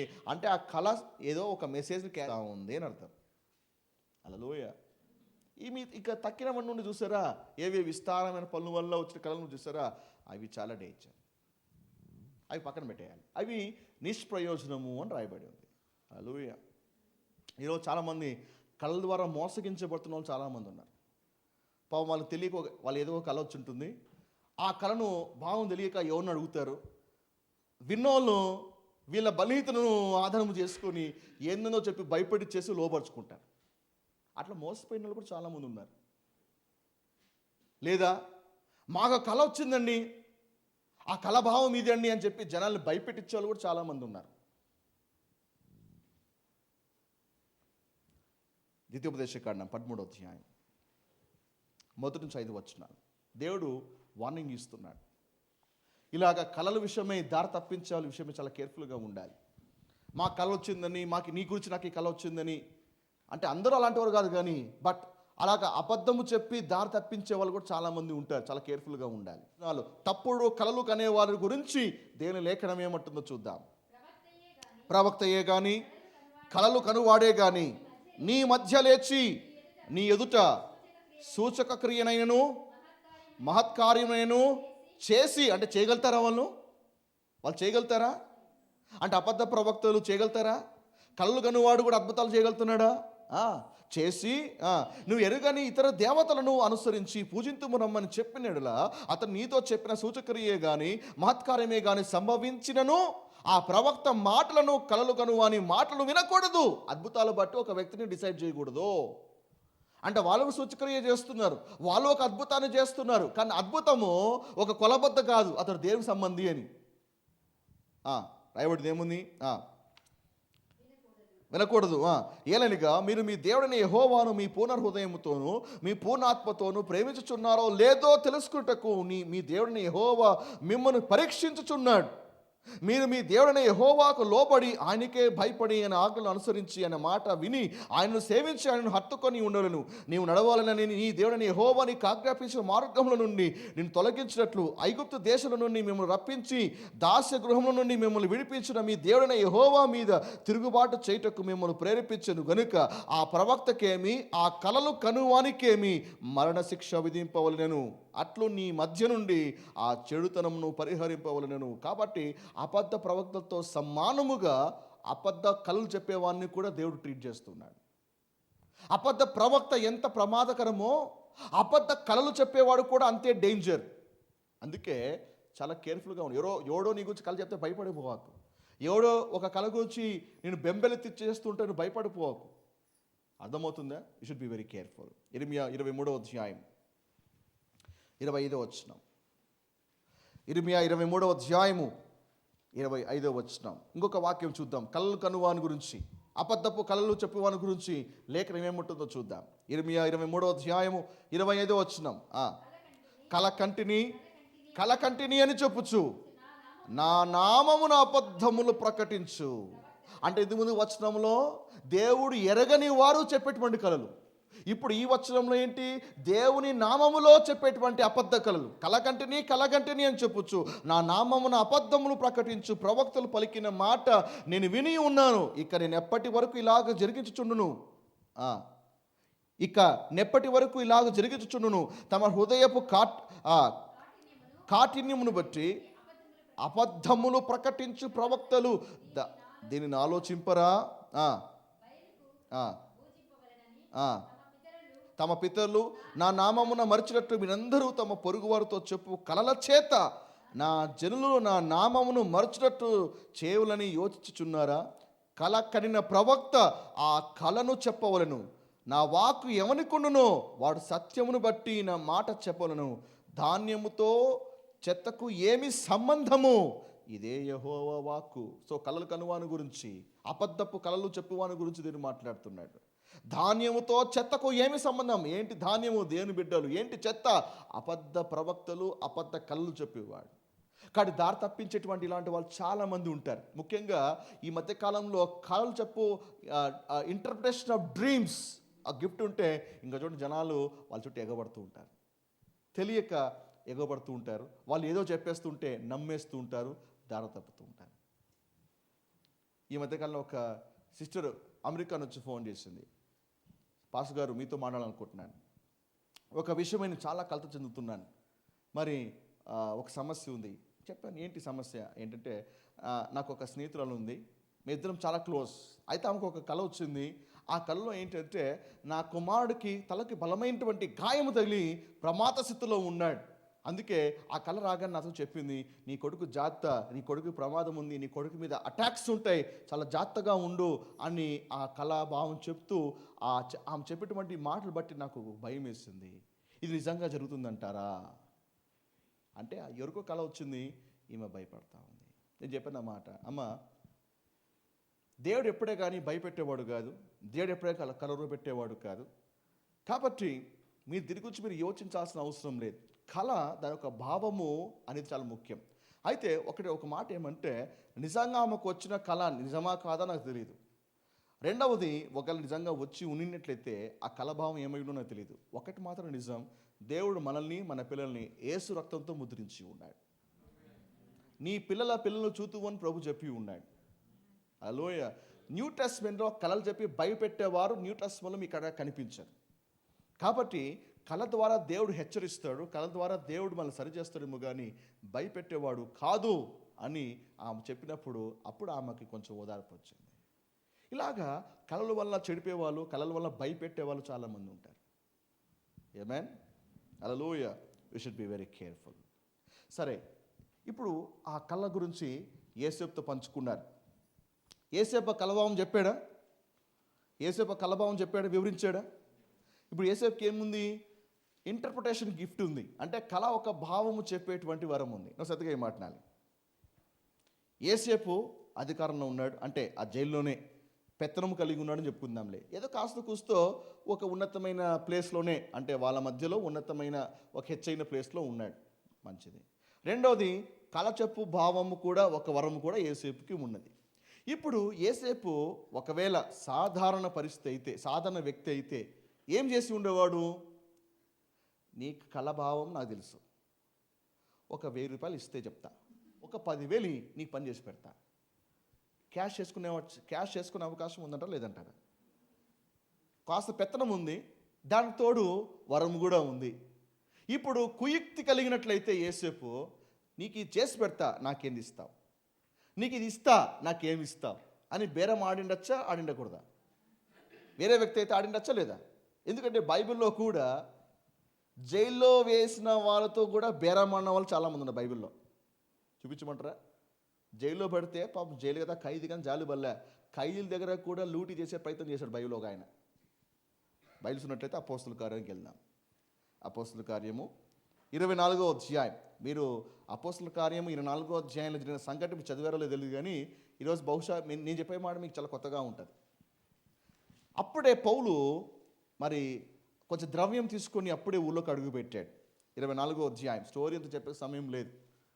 24వ అధ్యాయము 17వ వచనం చూడండి. కొన్ని సంవత్సరములైన తరువాత నేను నా స్వజనులకు దాన ద్రవ్యమును కానుకలను అప్పగించుటకు వచ్చి తిని, అంతే కొంచెం ద్రవ్యం పోగు చేసుకొని డబ్బులు తీసుకొని వచ్చాడు. అది కథ. ఈ మధ్యలో ఏమైంది? పౌల్ని పట్టుకొని అరెస్ట్ చేశారు, ఎంక్వైరీ చేయడం మొదలు పెట్టారు. ఆ తర్వాత అతను తీసుకొచ్చి ఒక చోట జైల్లో పెట్టేశారు, చెరసాల్లో బందీగా పెట్టేశారు. అది కథ. బందీగా పెట్టిన తర్వాత కొందరు వచ్చి ఆయనతో మాట్లాడడము, కొందరు వచ్చి ఆయన మాటలు కొందరు వినడము ఎవరిని. ఆ తర్వాత మరి ఈ డిస్కషన్స్ అన్ని సాగుతున్నాయి. ఇట్స్ బిగ్ స్టోరీ అది. ఇప్పుడు 26వ వచనం చదవాలి. 26వ వచనం అదే 24వ అధ్యాయం 26వ వచనం. తర్వాత పౌలు వలన తనకు ద్రవ్యము దొరుకునని ఆశించి మాటి మాటికి అతన్ని పిలిపించి అతనితో సంభాషణ చేయుచుండెను. ఎందుకు? పౌలు దగ్గర డబ్బులు ఉన్నాయి కాబట్టి. పౌలు దగ్గర డబ్బులు ఉన్నాయా? 17వ వచనంలో డబ్బులు ఉన్నాయి. డబ్బులు తెస్తుండగా అరెస్ట్ చేశారు. అరెస్ట్ చేశాడు కాబట్టి పౌలు దగ్గర డబ్బులు ఉన్నాయి కదా. ఈయనతో మాట్లాడుతూ ఫ్రెండ్షిప్ ఏర్పరచుకొని ఏమైనా ఆయన దగ్గర ఉన్నటువంటి డబ్బు సంచులు ఒక మూట ఇస్తాడేమో అని ఆశ. అంటే చెరసాలో వేయబడ్డాడు, అదే డబ్బులు ఉన్నాయి కాబట్టి లాగాలి. ఈరోజు చాలామంది ఈరోజు సొసైటీ అట్లా తయారైపోయింది. ఏదో సూట్ కేసు తీసుకుపోతా ఉంటారు, పోలీలు దొరుకుతారు. ఇదిగో నాకు 1 లక్ష రూపాయలు ఇచ్చేయి, నేను వదిలేస్తా. లేకపోతే నాకు ఇది ఇచ్చేసేయి, నేను వదిలేస్తా. జైల్లో పోయి ఉంటారు పాపం. ఒకవేళ నాకైనా ఇంత డబ్బు ముట్టామనుకోండి, కేసు మాఫీ చేస్తా. ఆల్రెడీగా జైల్లో పడ్డారు. జైల్లో పడిన వాడిని దోచుకోవడమా? జైల్లో పడిన వాళ్ళని ఇదే అవకాశం అని చెప్పేసి ఇంకా లూటీ చేయడమా? అనుకుంటే ఏసేపు కూడా ఇలా చేసినొచ్చు కదా. ఇదిగో పనదాయి కూడా, ఇదిగో భక్షకుడా, మీకు ఈరోజు వేడి ఉప్మా కావాలంటే ఒక 10 రూపాయలు ఇవ్వండి. రాత్రి మీకు 2 ముక్కలు ఎక్స్ట్రా ఇస్తా, ఇంకొక 100 రూపాయలు ఎక్కువ ఇవ్వండి. ఎందుకంటే ఆ కల్చర్లో ఏంటంటే డబ్బు కీలకమైన పాత్ర వహిస్తుంది. ఈ దినాలు కూడా అలాగే ఉంది. అనుకుంటే ఏసేపు వాళ్ళ దగ్గర కొంత డబ్బు, వీని దగ్గర కొంచెం డబ్బు, ఆడ కొంచెం డబ్బు పోగేసి ఎవడికోడికి లంచం ఇచ్చేసి ఆ లంచంతో బయటకు వచ్చే ప్రయత్నం చేసిండొచ్చు. కానీ ఏసేపు కొన్ని గుణలక్షణం ఏంటి తెలుసా? ఆయన కలభావం ఫ్రీగా చెప్పాడు. పెత్తనం ఉన్నా ఎవరితో పని చేయించుకోలే. ఏసేపుకున్నటువంటి స్వచ్ఛ హృదయం అది. ఏమేన్. ఏసేపు సేవ పేరిట దోచుకోలే, సర్వీస్ పేరిట లూటీ చేయలేదు, సహాయము పేరిట ఎవరిని కొలగొట్టలేదు. ఈరోజు చాలామంది నీ మేలుకే అని చెప్పేసి లూటీ చేసేది, నీ మంచికే అని చెప్పేది. పాప అమ్మాయికి తెలియదు కదా, యాడ సంతకం పెట్టాలని సంతకం పెట్టేస్తారు. నా కోసమే కదా అని చెప్పి డబ్బులు సమర్పించుకుంటారు. నీకు కాబట్టి ఈ రేట్ అయ్యా, వేరే చాలా రేట్ ఎక్కువ ఉంది అని చెప్తుంటారు. యాక్చువల్గా వేరే వాళ్ళకి తక్కువ ఉంటుంది, నేను ఎక్కువ చెప్పింటాడు. నీకు కాబట్టి అంటాడు. అంటే ఏదో మేలు చేసే ప్రయత్నంలో లూటీ, మంచి చేసే ప్రయత్నంలో లూటీ, మంచి పేరిట లూటీ. ఈరోజు చాలామంది ఇలాగా చాలామంది మోసగిస్తూ ఉన్నారు. ఏమండి, Joseph was a man of integrity. అంటే అత్యవస్థతలో ఉన్నప్పటికీ కూడా ఇలా అడ్డంగా డబ్బులు సంపాదించాలి. కలబాబు ఫ్రీగా చెప్పాడు. ఈరోజు అపోస్తుల కార్యంలో పౌలు విషయంలో డబ్బులు ఆశించి పిలిపించుకున్నారు. ఎవరు? అధికారులు. వాళ్ళు కూడా అన్యులే. కానీ పౌలు ఎప్పుడు ఆ పని చేయలేదు. ఫ్రీ. ఏది కూడా ధనానికి ముడిపెట్టలేదు. లేకపోతే వాళ్ళు ఏమో చేస్తారు కదా, వాళ్ళు ఏమన్నా నాకు హెల్ప్ చేస్తారేమో భవిష్యత్తులో ఆశించలే. పౌలు యోసేపు ఆ కళను, ఆ భావాన్ని ఉచితంగా చెప్పాడు. హల్లెలూయా. Motive is important. దేవుడు ఏమైనా చూస్తున్నాడండి. ఇప్పుడు ఈ గుణం లేనివాడైతే, ఈడే 10 రూపాయలు నొక్కేవాడైతే, అలాంటి వాడిని రాజుగా పెడితే ఏమైంది చెప్పండి? రాళ్ళు మింగేవాడు కొండలు మింగుతాడు. అంతేనా? అలాంటి వాడు 10 మీద కూర్చుంటే ఆ రాజ్యం ఏమైపోను? ఈడ గులకాలు మింగేవాడు అప్పుడు బండరాళ్ళు కొండలు మింగుతాడు. అలాంటి వాడిని ఉన్నతమైన స్థానంలో కూర్చుండబెడితే రాజ్యం బాగుపడుతుందా? అందుకే ఏసేపులో ఇటువంటి గుణగుణాలు పరిశోధించడానికే దేవుడు ఏసేపుని ఈ పరిస్థితి కూడా నడిపిస్తున్నాడు. But thank God, Yesepu successful, విజయం సాధించాడు, తనతో రుజువుపరుచుకున్నాడు. అందుకే నమ్మకంగా ఉన్నాడు. దేవుడు చూశాడు, ఓకే ఈ విషయంలో నమ్మకంగా ఉన్నాడు కాబట్టి ఉన్నతమైన స్థానంలో కూర్చుండబెట్టినా లెక్కల్లో తేడా రాదు, ఉన్నతమైన ప్లేస్లో కూర్చున్నా ధాన్యంలో తేడా రాదు. అందుకే ఉన్నతమైన స్థానంలో కూర్చోవడమే కాదు, ఏమండి, తన వలన పొరుగు దేశాలు కూడా దీవించబడ్డాయి. పొరుగు దేశాల వల్ల కూడా ధాన్యం ఇవ్వగలిగాడు. దేనికి స్తోత్రం. రైట్ పర్సన్ కూర్చుంటే దేశం బాగుపడుతుంది. ఈరోజు సొసైటీలో కూడా దేవుడు తన బిడ్డల్ని అనేకుల్ని ఉన్నతమైన స్థానంలో కూర్చుండబెట్టాలిగా ట్రై చేస్తున్నాడు. బట్ కారణం ఎందుకు లేరంటే కారణం ఏమంటే they are not faithful in small things. చిన్న వాటిలో నమ్మకంగా లేకపోవడం వల్లే తన బిడ్డల్ని దేవుడు ఉన్నతమైన స్థానంలో కూర్చుండబెట్టలేకపోతున్నాడు. ఎందుకంటే అక్కడ కూర్చుంటే ఇంకా బ్లండర్లు అవుతాయి, అక్కడ కూర్చుంటే ఇంకా చాలా ఘోరమైనటువంటి తప్పిదాలు జరుగుతాయి. అందుకే దేవుడు వెయిట్ చేస్తున్నాడు. నువ్వు ఈ ట్రైనింగ్ ఎప్పుడన్నా ఫినిష్ అయ్యి ఎంతకాలమైనా తీసుకో, బట్ ఈ ఎగ్జామ్ పాస్ అయ్యేంత వరకు నో ప్రమోషన్ అని దేవుడు చెప్తాడు. కొందరు 2 ఏళ్ళకి పాస్ అవుతారు, కొందరికి 10 ఏళ్ళు పాస్ అవుతారు, కొందరు బాగా దెబ్బలు తిరిగిన తర్వాత ఆ ఇంటిగ్రిటీ నేర్చుకుంటారు, కొందరు 15 ఏళ్ళకు 20 ఏళ్ళకు పాస్ అయ్యి అప్పుడు ప్రమోషన్ తీసుకుంటారు. సో కాబట్టి ఒకడు త్వరగా హెచ్చించబడ్డాడు, ఒకడు అలాగే మిగిలిపోయాడంటే భౌతికంగా చూస్తే దేవుడు పక్షపాతేమో అనుకుంటారు, కానీ కాదు కాదు కాదు, దేవుడు వాళ్ళ హృదయాలు చూస్తున్నాడు. ఒకడు త్వరగా నేర్చుకున్నాడు, త్వరగా ముందుకు వెళ్ళిపోయాడు. ఒకడు ఎన్నిసార్లు అదే ఎగ్జామ్ వచ్చినా ప్రతి ఎగ్జామ్లో ఫెయిల్ అవుతూనే ఉన్నాడు, అందుకే వాడు అక్కడే ఉన్నాడు. కాబట్టి ఒక వ్యక్తిని జడ్జి చేయాలంటే నువ్వు దేవుని యొక్క బైనాకులర్స్ పెట్టి చూడాలి, ఎందుకు ఆ వ్యక్తి అలాగే ఉన్నాడు. చాలా టూ క్విక్గా God is a God of partiality అనకూడదు. అందుకే చాలామంది చూడండి, ప్రభులోకి వచ్చిన తర్వాత కొందరు 30 ఏళ్ళైనా 40 ఏళ్ళైనా 20 ఏళ్ళైనా వాళ్ళు అలాగే ఉండిపోతారు.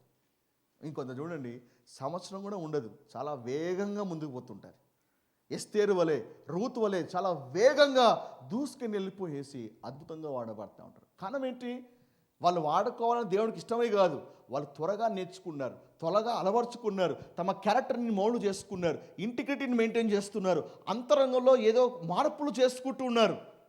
అందుకే దేవుడు అలాంటి వాళ్ళని త్వరగా పుష్ చేస్తున్నాడు, తక్కిన వాళ్ళని అలాగే ఉంచేస్తున్నాడు. వాళ్ళు ప్రమోట్ చేయడం దేనికి ఇష్టం లేక కాదు, but they are not willing to learn the lessons. Amen, hallelujah. So 9వ వచనం నుంచి 19వ వచనం వరకు గల లేఖన భాగాన్ని మీరు చదివినట్లయితే ఈ ఇద్దరు కూడా కనినటువంటి కళ ఎటిదో వాళ్ళు యేసేపుకి వివరిస్తున్నారు. నేను దాన్ని చదివే ప్రయత్నం చేస్తాను. అప్పుడు పానదాయకుల అధిపతి యేసేపును చూచి, కలలో ఒక ద్రాక్షవల్లి నా ఎదుట ఉండెను. ఆ ద్రాక్షవల్లికి 3 తీగలు ఉండెను, అది చిగురించినట్లుగా ఉండెను, దాని పువ్వులు వికసించెను, దాని గెలలు పండి ద్రాక్ష ఫలములాయెను. మరియు ఫరో గిన్నె నా చేతిలో ఉండెను.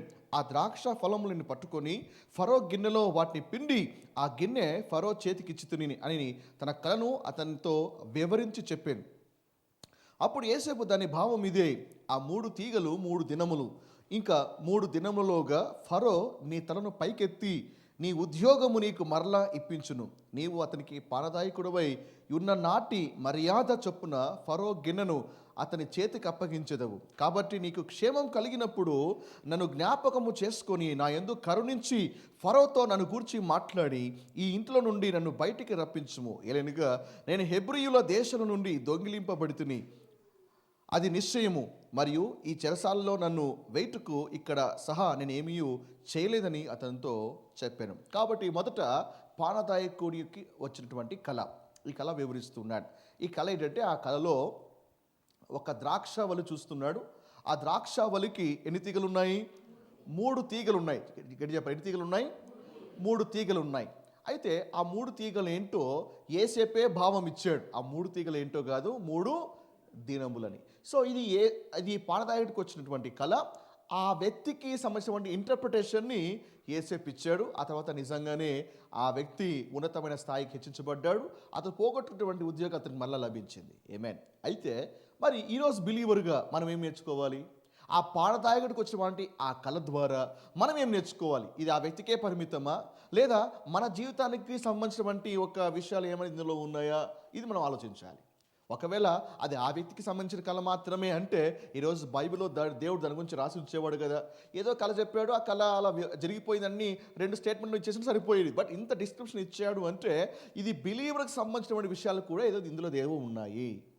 ఆమేన్, రైట్. ఇప్పుడు బిలీవర్ పర్స్పెక్టివ్లో దీన్ని ఆలోచించే ప్రయత్నం చేద్దాం. ఇందుకే ద్రాక్షవల్లి ఏంటి, ఆ తీగలు ఏంటి? మీకు సింపుల్, ద్రాక్షవల్లి తీగలు ఏంటో యోహాను సువార్త 15వ అధ్యాయం చదివితే మీకు అర్థమవుతుంది. యేసు ప్రభువు చెప్పాడు, నేను ద్రాక్షవల్లిని, నేను నిజమైన ద్రాక్షవల్లిని, తీగలు మీరు అని ప్రభు చెప్పాడు. దేనికి సూత్రం? కానీ ద్రాక్షవల్లి ఎవరు? యేసుక్రీస్తు వారు. తీగలు ఎవరు? మనమే. ఆమేన్, ప్రైజ్ ది లార్డ్. అంటే తీగ ఎంతవరకు బాగా ఉంటుంది అంటే, తీగ ద్రాక్షవల్లికి అంటుకట్టబడినంత వరకు బాగానే ఉంటుంది. అయితే అంటుకట్టబడినటువంటి ఇక తీగ కూడా మరి 3 దినములను రాయబడి ఉంది కదా, లేకపోతే 3 తీగలను రాయబడి ఉంది కదా. తీగల్లో మళ్ళీ 3 ఉన్నాయి. ఈ 3 తీగలు ఏంటి అని ఆలోచిస్తే, ఈ 3 తీగలు ఒక వ్యక్తి జీవితంలో ఉన్నటువంటి 3 దశలు. అర్థమైందా? ఈ 3 తీగలు ఒక వ్యక్తి జీవితంలో ఉన్న ఒక 3 దశలు. ఏంటి ఆ 3 దశలు? ఇప్పుడు ఆ కళను చూస్తే అర్థమైపోతుంది. ఏంటి ఆ కళ? పువ్వులు, అది చిగురించిందంట, పువ్వులు వచ్చాయంట, ఆ తర్వాత ద్రాక్ష ఫలములాయట. అంటే ఆ కళలో 3 రకాల స్టేజెస్ చూస్తున్నాం. ఒకటి చిగురించుట, రెండవది వికసించుట, మూడవది ఫలించుట. చెప్పండి 3 స్టేజ్లు. ఒకటి చిగురించుట, రెండవది వికసించుట, మూడవది ఫలించుట. సో ఒక వ్యక్తి జీవితంలో కూడా నిజమని, ఒక వ్యక్తి మరి ద్రాక్షలతో అంటుకట్టబడిన తర్వాత ఒక కామన్ వ్యక్తి కూడా అతని జీవితంలో 3 దశలు ఉంటాయి. ఏంటి ఆ 3 దశలు అంటే, మొదటిది బాల్యము. చెప్పండి, మొదటిది బాల్యము, రెండవది యవ్వనము, మూడవది వృద్ధాప్యం. అందుకే ఈ లోకంలోకి మళ్ళీ రావాలి అంటే మొదట చిగురించాలి, అదే బాల్యం. సో బాల్యం నుంచే అతడు తన ఎదుగుదలను ప్రారంభిస్తాడు, అది బాల్యం. రెండవది వికసించుట, అంటే యవ్వన దశలో అతడు వికసిస్తాడు. ఓకే. అండ్ వృద్ధాప్యము ఒక పండుతో పోల్చబడింది. అందుకే అది బాగా రైప్నింగ్ అయిన తర్వాతనే అది మంచి రుచి వస్తుంది, అప్పుడు ఆ పండుని మనం ఆస్వాదిస్తాం. So 3 stages in life. అయితే ఈ 3 స్టేజెస్ని ఒకసారి చాలా క్లుప్తంగా మనము ధ్యానం చేద్దాం. ఒకటి చిగురించుట. చెప్పండి, చిగురించుట. ఒక తీగ ఏ విధంగా అయితే మరి ద్రాక్షవల్లితో అంటుకట్టబడుతుందో, ఆ తీగ ఆ చెట్లటువంటి సారము తీసుకొని ఆ తీగ బలపడుతుంది. ఒకవేళ ఈ తీగ ఆ ద్రాక్షవల్లి నుంచి ఒకవేళ వేరు పడితే ఏమవుతుంది? ఆ తీగ ఫలించదు కదా. సో కాబట్టి దీని సారం ఎక్కడి నుంచి వస్తుంది? ద్రాక్షవల్లి నుంచి సారం వస్తుంది. తీగ ఒక సారము చెట్టు నుండి వస్తుంది. కాబట్టి ఈరోజు ఒక తీగలాగా ఉన్నటువంటి మనలోటువంటి సారము కానీ, మనలో ఉన్నటువంటి ఒక ఆరోగ్యము కానీ, ఆశీర్వాదం కానీ, దీవెనలన్నీ కానీ ఎక్కడి నుంచి వస్తున్నాయి? ద్రాక్షవల్లి అటువంటి యేసు నుండి మనకు వస్తున్నాయి. కాబట్టి ఒక విశ్వాసి యేసులో అంటకట్టబడిన వాడే చిగురిస్తాడు. క్రీస్తులో అంటకట్టబడిన వాడే వాళ్ళు మెల్లిగా చిగురిస్తాడు. కాబట్టి ప్రభు చెప్పాడు, అందుకే నాకు వేరుగా ఉండి మీరు ఏమీ కూడా చేయలేరు. ఆమేన్. నువ్వు చిగురించడం మాత్రమే కాదు, రెండవది వికసించాలి. నువ్వు దేవరాజులో పుట్టడము చిగురించుటతో సమానం. రెండవది, దేవరాజులో జన్మించిన తర్వాత నువ్వేం చేయాలి? మెల్లిగా నువ్వు వికసించడం ప్రారంభించాలి. ఇప్పుడు వికసించే స్థాయిలో ఏమవుతుంది అంటే ఒక పరిమళ వాసన వస్తుంది, రెండవది ఒక అందం వస్తుంది. ఓకే. పరిమళ వాసన, సౌందర్యం. అందుకే పువ్వు వికసిస్తే చాలా మంచి బ్యూటిఫుల్ స్మెల్ వస్తుంది, ఆ తర్వాత చూడడానికి చాలా అందంగా కూడా ఉంటుంది కదా. ద సేమ్ వే రెండవ స్టేజ్లో ఏంటంటే దేవుని రాజ్యంలో నువ్వు చిగురించిన తర్వాత నువ్వు వికసించాలి. మొదటిది సౌందర్యం. అంటే ఎలాంటి సౌందర్యము? నువ్వు బాహ్య సౌందర్యం కాదు, అంతరంగ సౌందర్యాన్ని కలిగి ఉండాలి. ఆమేన్. ప్రభువుకి వచ్చిన తర్వాత నీ సౌందర్యం ఏమి సౌందర్యం ఉండాలి? అంతరంగ సౌందర్యం. అందుకే మొదటి పేతురు 3వ అధ్యాయం రాస్తాడు, ఏమని? అంతరంగ అలంకారం అని రాస్తాడు. ఈరోజు చాలామంది వికసించే స్థాయిలో వాళ్ళు అందంగా కనిపించట్లేదు, వాళ్ళు చిగురుగానే ఉన్నారు, వాళ్ళు ఇంకా చిగురిస్తున్నారు, ఆ తర్వాత ఏమాత్రం కూడా వాళ్ళు వికసించట్లేదు. ఎందుకంటే అందం లేదు, ఏమీ లేదు. సో ఇన్వర్డ్ బ్యూటీ అనేది చాలామంది కనిపించట్లేదు. ఈరోజు మన దేహము ఎంత అందంగా ఉందో మన ఆత్మ అంతకంటే అందంగా ఉండాలి. ఆమేన్. నీ ప్రభువు నీ సౌందర్యమును కోరినవాడు అని రాయబడింది బైబిల్లో. కాబట్టి దేవుడు అంతరంగ అందాన్ని కోరుతున్నాడు. రెండవది, పువ్వు వికసించడంటే ఒక పరిమళ వాసన వస్తాయి. అందుకే ఆ వాసన రాగానే ఎవరో జాజిపూలు పెట్టారు, ఎవరో మల్లెపూలు పెట్టారు, ఇమీడియట్గా పూల వైపు మనసు వెళ్తుంది. లేదంటే ఎవరైనా జల్లో కొప్పులో ఎవరైనా పూలు పెడితే వెంటనే ఆ వాసన అంతా ఆ రూమ్ అంతా కూడా వెదజల్లుతుంది. అవునా లేదా? సో అక్కడ పూలు ఉన్న సంగతి అర్థమైపోతుంది. ఇన్ ద సేమ్ వే దేవుని రాజ్యంలో నీవు కూడా పరిమళ వాసనగా ఉండాలి. పౌలు అదే రాస్తాడు, క్రీస్తుకి మనం పరిమళ వాసనగా ఉండాలి అని రాస్తాడు. హల్లెలూయా. ఆమేన్. దేవుడు కూడా మనం చూసి ఆ సువాసనను ఆగ్రహించగలగాలి, ఆ విధంగా ఉండగలగాలి. మూడవది, థర్డ్ స్టేజ్. నువ్వు వికసించిన తర్వాత థర్డ్ స్టేజ్ ఏమంటే ఫలించాలి. చెప్పండి, ఫలించాలి. గిట్ చెప్పండి, ఫలించాలి. నేను కూడా ఫలించాలి. అయితే మీరు అడగచ్చు, పాస్టర్ గారు ఏం ఫలించాలి, అసలు ఏంటి ఫలాలు? మీకు క్వశ్చన్ తెలుసా? క్రైస్తవుడు ఫలించాల్సినటువంటి ఫలాలు చాలా ఉన్నాయి. మన తెలిసిన ఫలాలు ఏంటి? గల్తీ 5వ అధ్యాయము 22వ వచనం, ఆత్మ ఫలం ఏమనగా, అది మాత్రం తెలుసు. కానీ మీకు క్వశ్చన్ తెలుసా? అవి కాకుండా మనం ఫలించాల్సినటువంటి ఫలాలు కూడా చాలా ఉన్నాయి. చాలా ఉన్నాయి, నేను మర్చి చెప్పేస్తాను. రోమా 6వ అధ్యాయము 22వ వచనం చూస్తే పరిశుద్ధత కలుగుటయే మీకు ఫలము అని రాస్తాడు. So holiness is a fruit. హెబ్రీ 13వ అధ్యాయము 5వ వచనం చూస్తే జిహ్వా ఫలము అని రాయబడి ఉంది. అంటే జిహ్వా అంటే ఏంటి? నాలుక. నాలుకతో మనం ఇచ్చేటువంటి స్తుతియే ఒక ఫలం.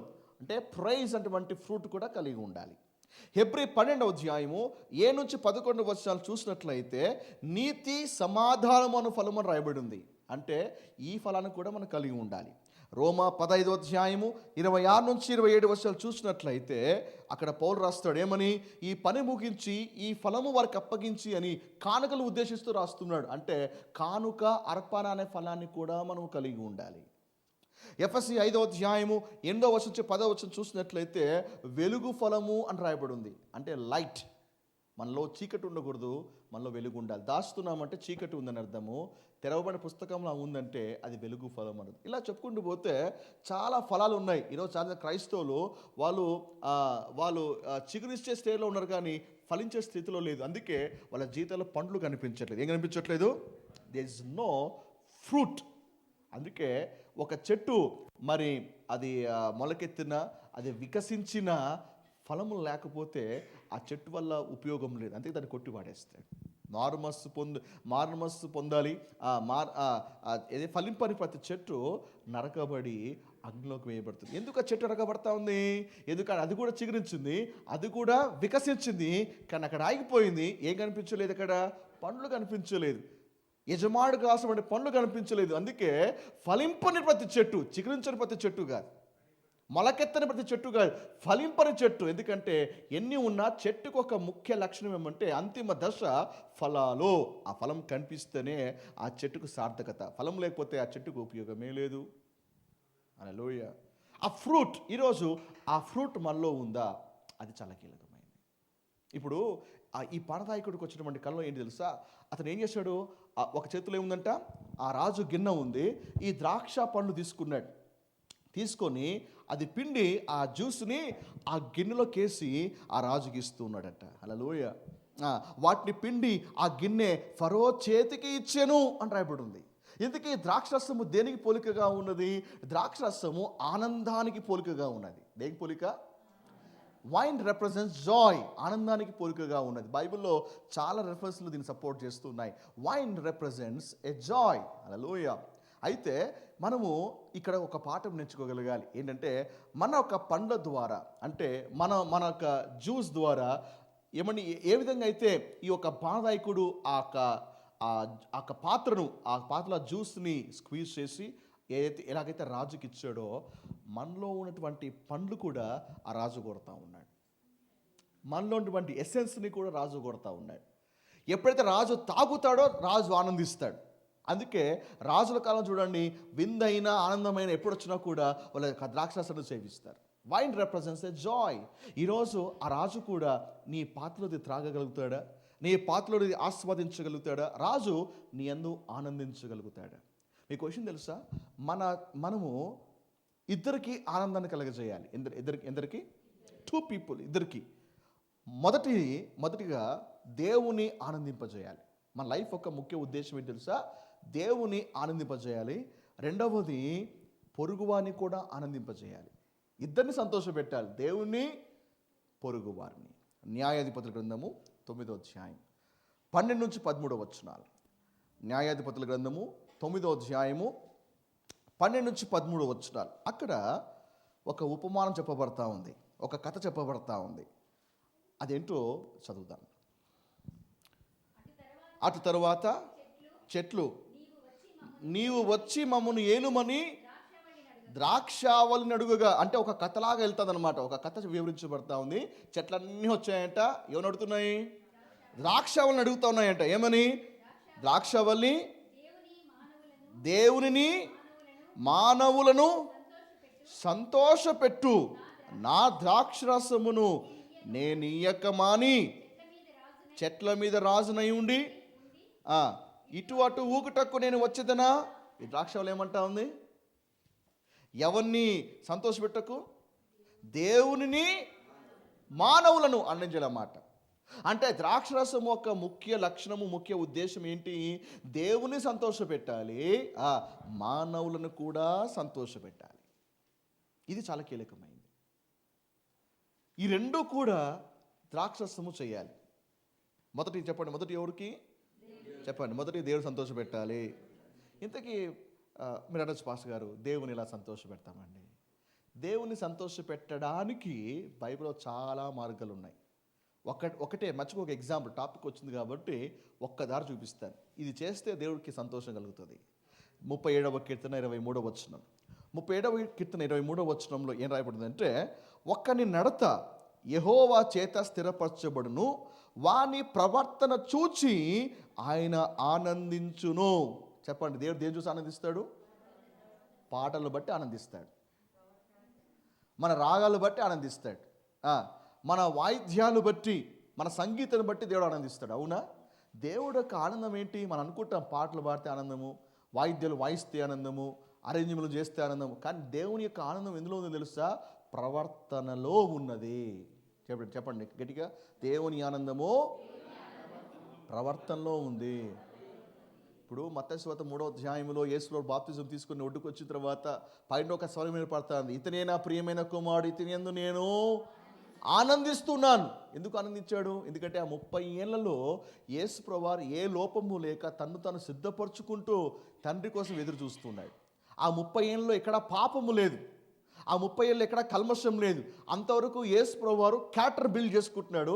యేసయ్య క్యారెక్టరు, యేసయ్య వ్యక్తిత్వము, యేసయ్య ప్రవర్తన చూచి తండ్రి ఆనందించాడు. అప్పుడు యేసు ప్రభువు ఏ అద్భుతము చేయలే, ఏ రోగాన్ని స్వస్థపరచలే, చనిపోయిన ఎవరు లేపలే, అసలు ఏ సూచక్రియ కూడా చేయలేదు. చెప్పాలంటే యేసు ఏ బోధ కూడా ఇంకా మొదలు పెట్టలే. మళ్ళీ ఏం చూసి ఆనందిస్తున్నాడు అంటే, తండ్రి యేసులో ఉన్న ప్రవర్తన చూసి ఆనందిస్తున్నాడు.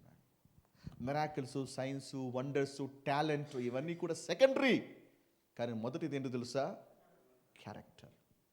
చెప్పండి, ప్రవర్తన చూచి ఆయన ఆనందించును. అందుకే క్యారెక్టర్ బిల్డింగ్లో మనం ఎక్కువగా మనసు పెట్టాలి. వ్యక్తిత్వము కట్టుటలో ఎక్కువ సమయము మనసును పెట్టగలగాలి. నాట్ అండ్ టాలెంట్, ఇవన్నీ మంచిదే, కానీ మోర్ ఏమంటే నా క్యారెక్టర్ ఎలా ఉంది, నా గుణం ఎలా ఉంది, ఇలాగే ఉందా, మారుతా ఉందా, ఇది చాలా కీలకమైనది. రెండవ దేవుని సంతోషపెట్టాలి. మొదటి దేవుని సంతోషపెట్టాలి. దేవుడు, మీకు క్వశ్చన్ తెలుసా? మీ ద్రాక్ష పండు తినాలని దేవుడు ఆశపడతా ఉన్నాడు. ఇన్ఫ్యాక్ట్ ఆయన వచ్చేదే మీలో పండ్ల కోసం వస్తున్నాడు. ఆయన పరమగీతము 4వ అధ్యాయం దీవించబడుతున్నారా? Are you blessed? పరమగీతము 4వ అధ్యాయం 16వ వచనం. పరమగీతము 4వ అధ్యాయము 16వ వచనం. ఈ మాట నాకు చాలా చాలా ఇష్టం. ఇది నా నిజంగా నేను ధ్యానం చేస్తున్నప్పుడు ఈ మాటను బాగా హత్తుకుంది. పరమగీతము 4వ అధ్యాయం 16వ వచనం. పరమగీతం 4వ అధ్యాయం 16వ వచనం. ఉత్తర వాయువు ఏతెచ్చుము, దక్షిణ వాయువు వేంచేయుము, నా ఉద్యానవనము మీద విస్తృడి, దాని పరిమళ వ్యాపింపచేయుడి. నా ప్రియుడు తన ఉద్యానవనమునకు వేంచేయును గాక, తనకిష్టమైన ఫలములను అతడు భుజించును గాక. వావ్! ప్రియుడు వస్తున్నాడు. ఎవరి ప్రియుడు? మన ప్రభువే. తనకిష్టమైన ఫలములను అతడు భుజించునుగాక. ఆయన వస్తున్నాడు, ఏం చేస్తున్నాడు? ఆయన వచ్చినప్పుడు తనకిష్టమైన ఫలములు మనలో కనపడతాయా, లేదా చిగురించి వికసించి అక్కడే ఆగిపోయి ఆయన వచ్చి చూస్తే చెట్లు, పండు లేని చెట్లు మాత్రమే కనిపిస్తాయా? నా ఆశ ఏమంటే, నా ప్రభు వచ్చిన తర్వాత ఆయనకి ఇష్టమైన పండ్లు ఆయన ఆస్వాదించునుగాక. ఏంటా పండ్లు? గుణాలు, క్యారెక్టర్. దీన్ని చూసి ఆయన ఆస్వాదించేవాడుగా ఉన్నాడు. ఆమేన్, హల్లెలూయా. రెండవది ఎవరిని సంతోషపెట్టాలి? మానవుని. ఫిలేమోను 1వ అధ్యాయము 7వ వచనం. ఫిలేమోను రాసిన పత్రిక 1వ అధ్యాయము 7వ వచనం. సహోదరుడా, పరిశుద్ధుల హృదయమును నీ మూలముగా విశ్రాంతి పొందినందున నీ ప్రేమను బట్టి నాకు విశేషమైన ఆనందమును కలిగెను. నీ ప్రేమను బట్టి నాకు విశేషమైన ఆనందము అంటే మనం కూడా పొరుగువారికి ఆనందాన్ని కలగజేయాలి. దేవుణ్ణి ఆనందింపజేయాలి, పొరుగువారికి కూడా ఆనందింప చేయగలగాలి. నీ లైఫ్ ఇద్దరికీ ఉపయోగకరంగా ఉండాలి. కొంత లైఫ్ ఎలా ఉంటాయి ఎట్లా అంటే, దేవుడు అని మాత్రమే పట్టుకొని ఎలాడుతూ ఉంటారు. పొరుగువాడిని హర్ట్ చేస్తూ ఉంటారు, పొరుగువాడిని గాయపరుస్తూ ఉంటారు. నిన్నే ప్రేమింతును అని దేవుడిని ప్రేమిస్తూ ఉండి పాడతారు. పొరుగువాడిని మాత్రం నిష్ఠూర పరుస్తూ ఉంటారు అన్నమాట. తిట్టడాలు, ఆడిపోసుకోవడాలు, ఏదో ఒకటి చలవతులు ఇసరడాలు, హర్ట్ చేయడాలు, గాయపరచడాలు.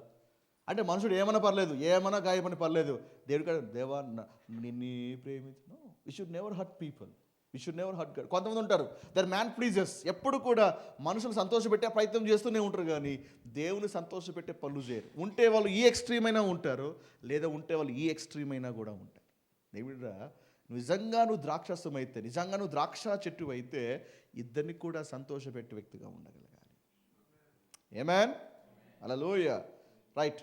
సో ఈ పానదాయకుని ఒక కళ అదండి. కళ్ళంతా కూడా వివరించిన తర్వాత యేసేపు ఒక మాట అడుగుతున్నాడు ఆ వ్యక్తితో, ఏమని? కాబట్టి నీకు క్షేమం కలిగినప్పుడు నన్ను జ్ఞాపకం చేసుకో. అయ్యా, ఇది నీ కళ.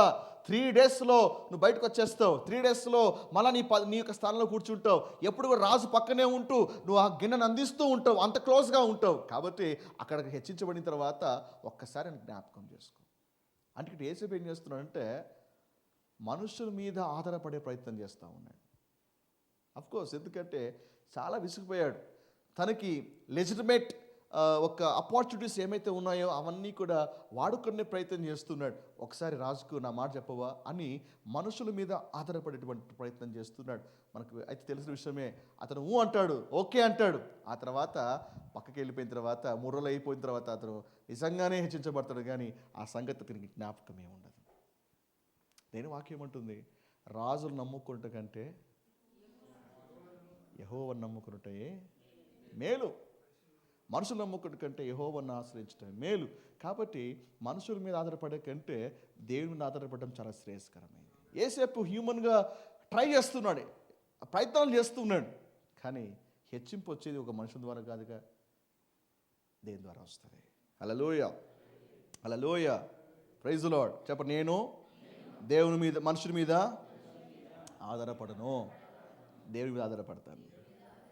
ఆమేన్. అంటాడు కదా, నన్ను జ్ఞాపకం చేసుకోయా. ఒకసారి ఆలోచించండి. యేసేపు జైల్లో ఉన్నాడు, శ్రమల మధ్యలో ఉన్నాడు. అయితే పానదాయకుడు కష్టాల్లో ఉన్నాడు. పానదాయకుడికి ఒక కళ వచ్చింది. ఆయన సమస్య ఏంటి? ఆయన సమస్య ఒక కళ సమస్య. యేసేపు ఆ కళ సమస్యను వివరించాడు. ఆ తర్వాత అది విడిపించబడ్డాడు. ఈ సీన్లో మనం కూడా పానదాయక స్థితిలో ఉన్నాం. మన సమస్య ఏంటి తెలుసా? మనది పాపపు సమస్య. చెప్పండి, యేసయ్య మన పాప సమస్య వ్యవహరించాడా లేదా? మన పాపాన్ని ఆయన కడిగేశాడా లేదా? మన పాపాన్ని ఆయన వ్యవహరించాడా లేదా?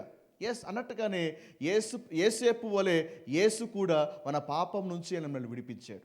మనం బయటకు వచ్చేసామా? బయటకు వచ్చిన తర్వాత మనం ఎవరిని జ్ఞాపకం చేసుకోవాలి? ప్రభు అన్నాడు ఒక మాట. ఆయన మరి ఒక మాట అంటాడు, ఏమని?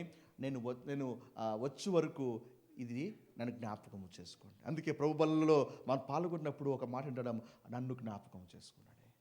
వి మస్ట్ రిమెంబర్. ఎందుకంటే మనము ఆ పానదాయకుడు మర్చిపోయినట్టుగా మన పరమ యేసేపుని మర్చిపోకూడదు. ఆయన వల్లే మనం విడిపించబడ్డాం.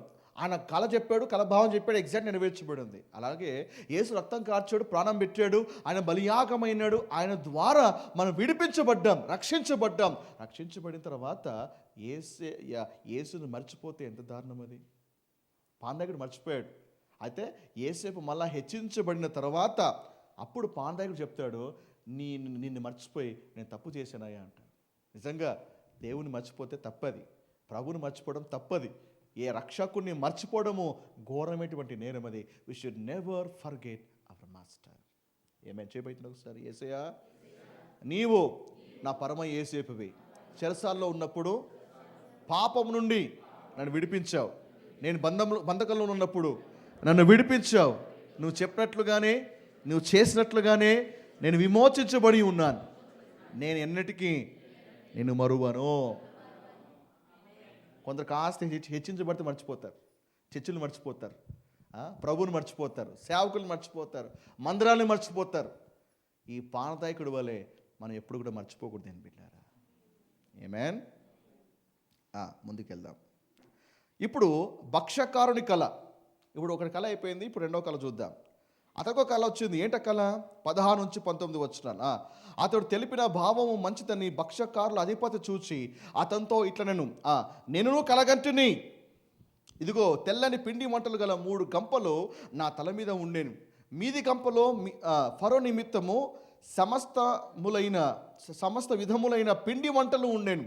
పక్షులు నా తల మీద ఉన్న ఆ గంపల నుండి వాటిని తీసుకొని తినుచుండెను. అందుకు యోసేపు దాని భావం ఇదే: ఆ 3 గంపలు 3 దినములు, ఇంకా 3 దినములలోగా ఫరో నీ మీద నుండి నీ తలను పైకెత్తి మ్రాను మీద నిన్ను వ్రేలాడదీయించును. అప్పుడు పక్షులు నీ మీద నుండి నీ మాంసమును తినివేయునని ఉత్తరం ఇచ్చెను. కాబట్టి ఇప్పుడు భక్ష్యకారుని కళ వచ్చింది. ఆ కళలో ఏంటంట? ఆ గంపలు ఉన్నాయంట. ఆ గంపలు ఏమున్నాయంట? పిండి వంటలు ఉన్నాయంట. చెప్పండి, ఏమున్నాయంట? పిండి వంటలు ఉన్నాయంట. మొదటి వాని కళలో ఏముంది? ద్రాక్ష రసం ఉంది. ఓకే, ఆయన ప్రొఫెషన్ సంబంధించినటువంటి కళ వచ్చింది. రెండవ వానికి కళ ఏంటి? పిండి వంటలు, అంటే ఆహారం సంబంధించింది, అంటే ఆయన ప్రొఫెషన్కి సంబంధించినటువంటి కళ వస్తూ ఉంది. అయితే మొదటి కళకి రెండవ కళకి ఒక తేడా ఏంటి అంటే, మొదటి కళలో ద్రాక్షరసం రావాలి అంటే మానవ ప్రమేయము లేకుండానే ద్రాక్ష ఒక చెట్టు మొలకెత్తుతుంది, వికసిస్తుంది, పండ్లు కాస్తుంది. ఇందులో మానవ ప్రయత్నం లేదు, ఊరికే విత్తనం వేయడం తప్ప. అంతా దైవ కార్యమే. కానీ ఇక్కడ రెండవ కళలో పిండి వంటలు ఉన్నాయి. ఈ పిండి వంటలు కావాలంటే ఏం చేయాలి? దేవుడు చపాతీలు చేస్తాడా? దేవుడు కుడుములు చేస్తాడా? దేవుడు పరోటాలు చేస్తాడా? ఈ పిండి వంటలు గంపలోకి వచ్చాయని అర్థం ఏంటి? ఇది మానవ కార్యము. మునుపటి కళలో ఏంటి? మానవ కార్యం కాదు, దైవ కార్యం అది. కానీ రెండవ కళలో ఏంటంటే మానవ కార్యం, అంటే స్వనీతిని సూచిస్తూ ఉంది. ఈ పిండి వంటలు ఏమైతే ఉన్నాయో అది స్వనీతిని సూచిస్తూ ఉంది. అయితే పక్షులు వచ్చి ఆ పిండి వంటలు తింటున్నాయంట. కాబట్టి ఈ యొక్క ఆకాశ పక్షులు దేనికి పోలిక? యేసుప్రభువు వారు విత్తుమాను ఉపమానం చెబుతున్నప్పుడు కొన్ని విత్తనాల్లో దారిలో పడ్డాయి. ఆకాశ పక్షులు వచ్చి దాన్ని ఎత్తుకెళ్ళిపోయాయి. సో ఆకాశ పక్షులు ఎవరో యేసుప్రభువే వివరించాడు. ఆకాశ పక్షులు ఎవరో కాదు, శత్రువు అని, అనగా సాతాను అని. కాబట్టి రెండవ కళ ఏంటి అంటే, ఈ జీవితం ఎలాంటి జీవితము? స్వనీతితో కూడినటువంటి జీవితం, సెల్ఫ్ రైచియస్నెస్. వీడు దేని మీద ఆధారపడ్డు, నేను చేసింది కరెక్ట్, నాకు అనిపించింది కరెక్ట్ అంటే ఇతనిలో దైవ కార్యము లేదు, దేవుని యొక్క కార్యము లేదు, దేవుని మీద ఆధారపడేటువంటి జీవితము కాదు. అందుకే ఆ వ్యక్తి మీద అపవాది యొక్క దాడి ఉంటుంది. అందుకే 3 దినములైన తర్వాత అతను ఉరిదీయమన్నట్టుగా అతని యొక్క ముగింపుకు వచ్చేపాటికే అతను కూడా నరకంలో పడిపోతాడు. జీవితాలు ఉన్నాయి ప్రపంచంలో. మానవులు కూడా 2 రకాలు. ఒకటి దేని మీద ఆధారపడేవాడు, రెండవడు దేవుని మీద ఆధారపడక స్వశక్తి మీద ఆధారపడేవాడు. ఇద్దరు కూడా ఒకే చోట ఒకే సమయంలో ఒకే అనుభవంలో ఉండొచ్చేమో, కానీ డెస్టినీ మాత్రం వేరువేరుగా ఉంటుంది. అలాగే మనం కూడా ఈ లోకంలో ఉన్నాం, అన్నిటి కూడా ఉంటాడు, కానీ వాడు స్వశక్తి మీద ఆధారపడతా ఉన్నాడు అని అనుకుంటాడు. నేను కూడా బిందాస్ అనుకుంటాడు, కానీ లాస్ట్కి వాని గంప ఏమవుతుందో మనకి కథలు అర్థమైపోయింది. ఆమేన్. నువ్వు గంప అనుభవంలో ఉన్నావా, లేకపోతే ద్రాక్షావళి అనుభవంలో ఉన్నావా? పానదాయకుని అనుభవంలో ఉన్నావా, భక్ష్యకారుని అనుభవంలో ఉన్నావా? 2 kinds of lives ప్రభు మన ముందు ఉంచుతూ ఉన్నాడు. హల్లెలూయా. శ్రద్ధగా మాట్లాడాలి. ఒక రెవల్యూషన్ మీకు చెప్పబోతున్నాను, శ్రద్ధగా అయినాను. ఇద్దరిలో ఒకటి బతికాడు, ఒకటి చచ్చాడు. అవునా? ఇద్దరిలో పానదాయకుడు బతికాడు, హెచ్చించబడ్డాడు. భక్ష్యకారుడు పోయాడు, ఖలాస్. ఇద్దరి మధ్య ఉన్నారు, యేసేపు ఉన్నాడు. కల్వరి శిలలో 3 శిలలు ఉంటే అందులో 2 దొంగలు, రక్షించబడిన దొంగ కూడా ఉన్నాడు. ప్రభు మాట విన్నాడు, నేను నాతో పరదేశంలో ఉండు అని ప్రభు చెప్పాడు అన్నట్టుగానే ఆ దొంగ హెచ్చించబడ్డాడు, అందుకే పరదేశకి వెళ్ళిపోయాడు. ఇంకోడు భక్ష్యకారుడు ఉన్నాడు, వాడు ప్రభుని దూషించాడు. నువ్వు దేవుడి కుమారుడిని రక్షించుకో అని దూషించాడు. అందుకే ఒక దొంగ దూషించడం వల్ల తన ప్రాణాన్ని పోగొట్టుకున్నాడు. శిలువలో కూడా ఒకడు రక్షించబడ్డాడు, ఒకడు ప్రాణాన్ని పోగొట్టుకున్నాడు. హల్లెలూయా. అంటే కల్వరి కొండ ఒక దృశ్యం, ఒక ఛాయ ఇక్కడ మనకి స్పష్టంగా కనిపిస్తూ ఉంది. హల్లెలూయా. రైట్. 20 వచనం నుంచి 23 వచనం. 3వ దినమందు జరిగినది ఏమనగా, ఆ దినము ఫరో జన్మ దినము కనుక అతడు తన సేవకులందరికీ విందు చేయించి వారి నడుమ పానదాయకుల అధిపతి తలను, భక్ష్యకారుల అధిపతి తలను పైకెత్తి పానదాయకుల అధిపతి ఉద్యోగం మరలా అతనికి ఇచ్చెను. కనుక అతడు ఫరో చేతికి గిన్నె ఇచ్చాను. మరియు యేసేపు వారికి తెలిపిన భావము చొప్పున భక్ష్యకారుల అధిపతిని ఫ్రేలాడదీయించెను. అయితే పానదాయకుల అధిపతి యేసేపుని జ్ఞాపకము చేసుకొనక అతన్ని మర్చిపోయాను. అయితే ఆ దినమున ఫరో జన్మదినము అని రాయబడింది. బైబిల్లో జన్మదినాలు జరుపుకున్న వాళ్ళు ఇద్దరు. ఒకరేమో ఫరో, ఇంకోరేమో హేరోద్ మహారాజ్. ఇక మిగతా ఎవరు కూడా జన్మదినాన్ని జరుపుకున్నట్టుగా బైబిల్లో దాఖలు చేయబడలేదు. ఓకే, ఈ ఇద్దరు కూడా బర్త్డే సెలబ్రేట్ చేసుకున్నారు. కానీ వీళ్ళ బర్త్డేలో ఇద్దరు తమ ప్రాణాలు కోల్పోయారు. ఫరో ఒక బర్త్డే రోజున భక్షకాడు తన ప్రాణం కోల్పోయాడు. హేరోదు ఒక బర్త్డే రోజున యోహాను తన తలను కోల్పోయాడు. అంటే బర్త్డే ఇద్దరు అన్యులు చేసుకున్నారు. ఆ బర్త్డే సందర్భంగా రెండు ఘోరమైనటువంటి పనులు అనగా ప్రాణాలను కోల్పోయారు. So they last there lifes. అయితే ఈ రోజున చాలామంది ఒక డిబేట్ ఏమంటే, క్రిస్టియన్స్ బర్త్డేస్ చేసుకోవచ్చా? మీకు ఎప్పుడైనా అలాంటి ప్రశ్న వచ్చిందా? మిమ్మల్ని ఎవరైనా క్వశ్చన్ వేసారా? ఈ మధ్యకాలంలో ఇంటర్నెట్లో కానీ లేకపోతే ఇక్కడ సోషల్ మీడియాలో కానీ ఇలాంటివన్నీ వస్తున్నాయి. క్రైస్తవులు బర్త్డే చేసుకోవచ్చా? బర్త్డే చేసుకున్న వాళ్ళందరూ కూడా క్రైస్తవులు కారు, వాళ్ళంతా అన్యులే. ఎందుకు? హేరో చేసుకున్నాడు అన్యుడు, ఫరో చేసుకున్నాడు అన్యుడు. కాబట్టి మనం అన్ని ఆచారము చేసుకోకూడదు. ఆ బర్త్డే కటింగ్ ఏంటి? ఎక్కడి నుంచి వచ్చింది ఈ కల్చర్? ఆ పటాకులు పేర్చుకోవడం ఏంటి? ఆ బెలూన్స్ కట్టడం ఏంటి? ఈ ఆచారము ఇది బైబిల్ ఆచారం కాదు, ఇది అన్ని ఆచారమే. ఫరోని అడగని చెప్తాడు, హేరోని అడగని చెప్తాడు అని ఈ రీతిగా దండయాత్ర చేసేవాళ్ళు చాలామంది ఉన్నారు. ఇప్పుడు గుర్తుపెట్టుకోవాలి, వీఆర్ సెలబ్రేటింగ్ ద బర్త్డే. ఇది ఒక అన్యుల ఆచారం అని కాదు, కానీ దేవుడు మనకిచ్చిన జన్మను జ్ఞాపకం చేసుకుంటున్నాం. దేవుడు మనకిచ్చిన రెండవ జన్మను కూడా జ్ఞాపకం చేసుకుంటున్నాం. ఏమి చేసినా మంచి ఉద్దేశముతో, మంచి ఒక ఇంటెన్షన్తో చేస్తే అది ఆశీర్వాదమే. హల్లెలూయా. సో మనము బర్త్డేకి సెలబ్రేషన్కి వ్యతిరేకస్తులము కాం. అయితే మంచి ఉద్దేశంతో కాకుండా ఏదో క్యాజువల్గా బర్త్డేస్ చేసేసుకుంటే అందులో క్రీస్తు లేడు కదా. క్రీస్తు లేని వేడుక అసలు వేడుకే కాదు కదా. క్రీస్తు లేని పండగ అసలు పండగ కాదు. క్రీస్తు లేని పండగ దండగ కదా. కాబట్టి there is no meaning it. అందుకే మనం బర్త్డే చేసుకుంటున్నాం. కానీ ఆ బర్త్డే మధ్య ఎవరు కనపరచబడుతున్నారు? ఎవరికి పాటలు పాడుతున్నాము? ఎవరిని మహిమపరుస్తున్నాము? ఎవరికి థ్యాంక్స్ చెప్తున్నాము? When Christ is the centre of the birthday and that is meaningful. Amen. Hallelujah.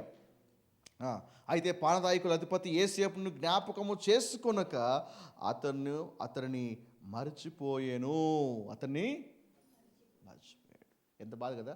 Help చేస్తాడు మర్చిపోతే ఎంత బాధ కదా. వాడు హెల్ప్ చేస్తాడు, ఆమె హెల్ప్ చేస్తుందని ఎన్నో ఆశలు పెట్టుకుంటాం. ఆ తర్వాత హ్యాండ్ ఇస్తే ఎంత బాధ కదా.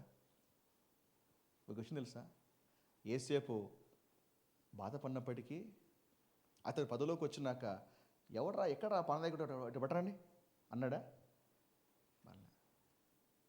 యేసేపు ఒకటి నమ్మాడు. అతను మర్చిపోయాడంటే దేవుడే మర్చిపోతలుగా చేశాడు. ఎందుకు తెలుసా? యెహోవా వాక్కు అతన్ని పరిశోధించుచూ ఉండెను అని రాయబడింది. ఏం రాయబడింది? God is testing Joseph.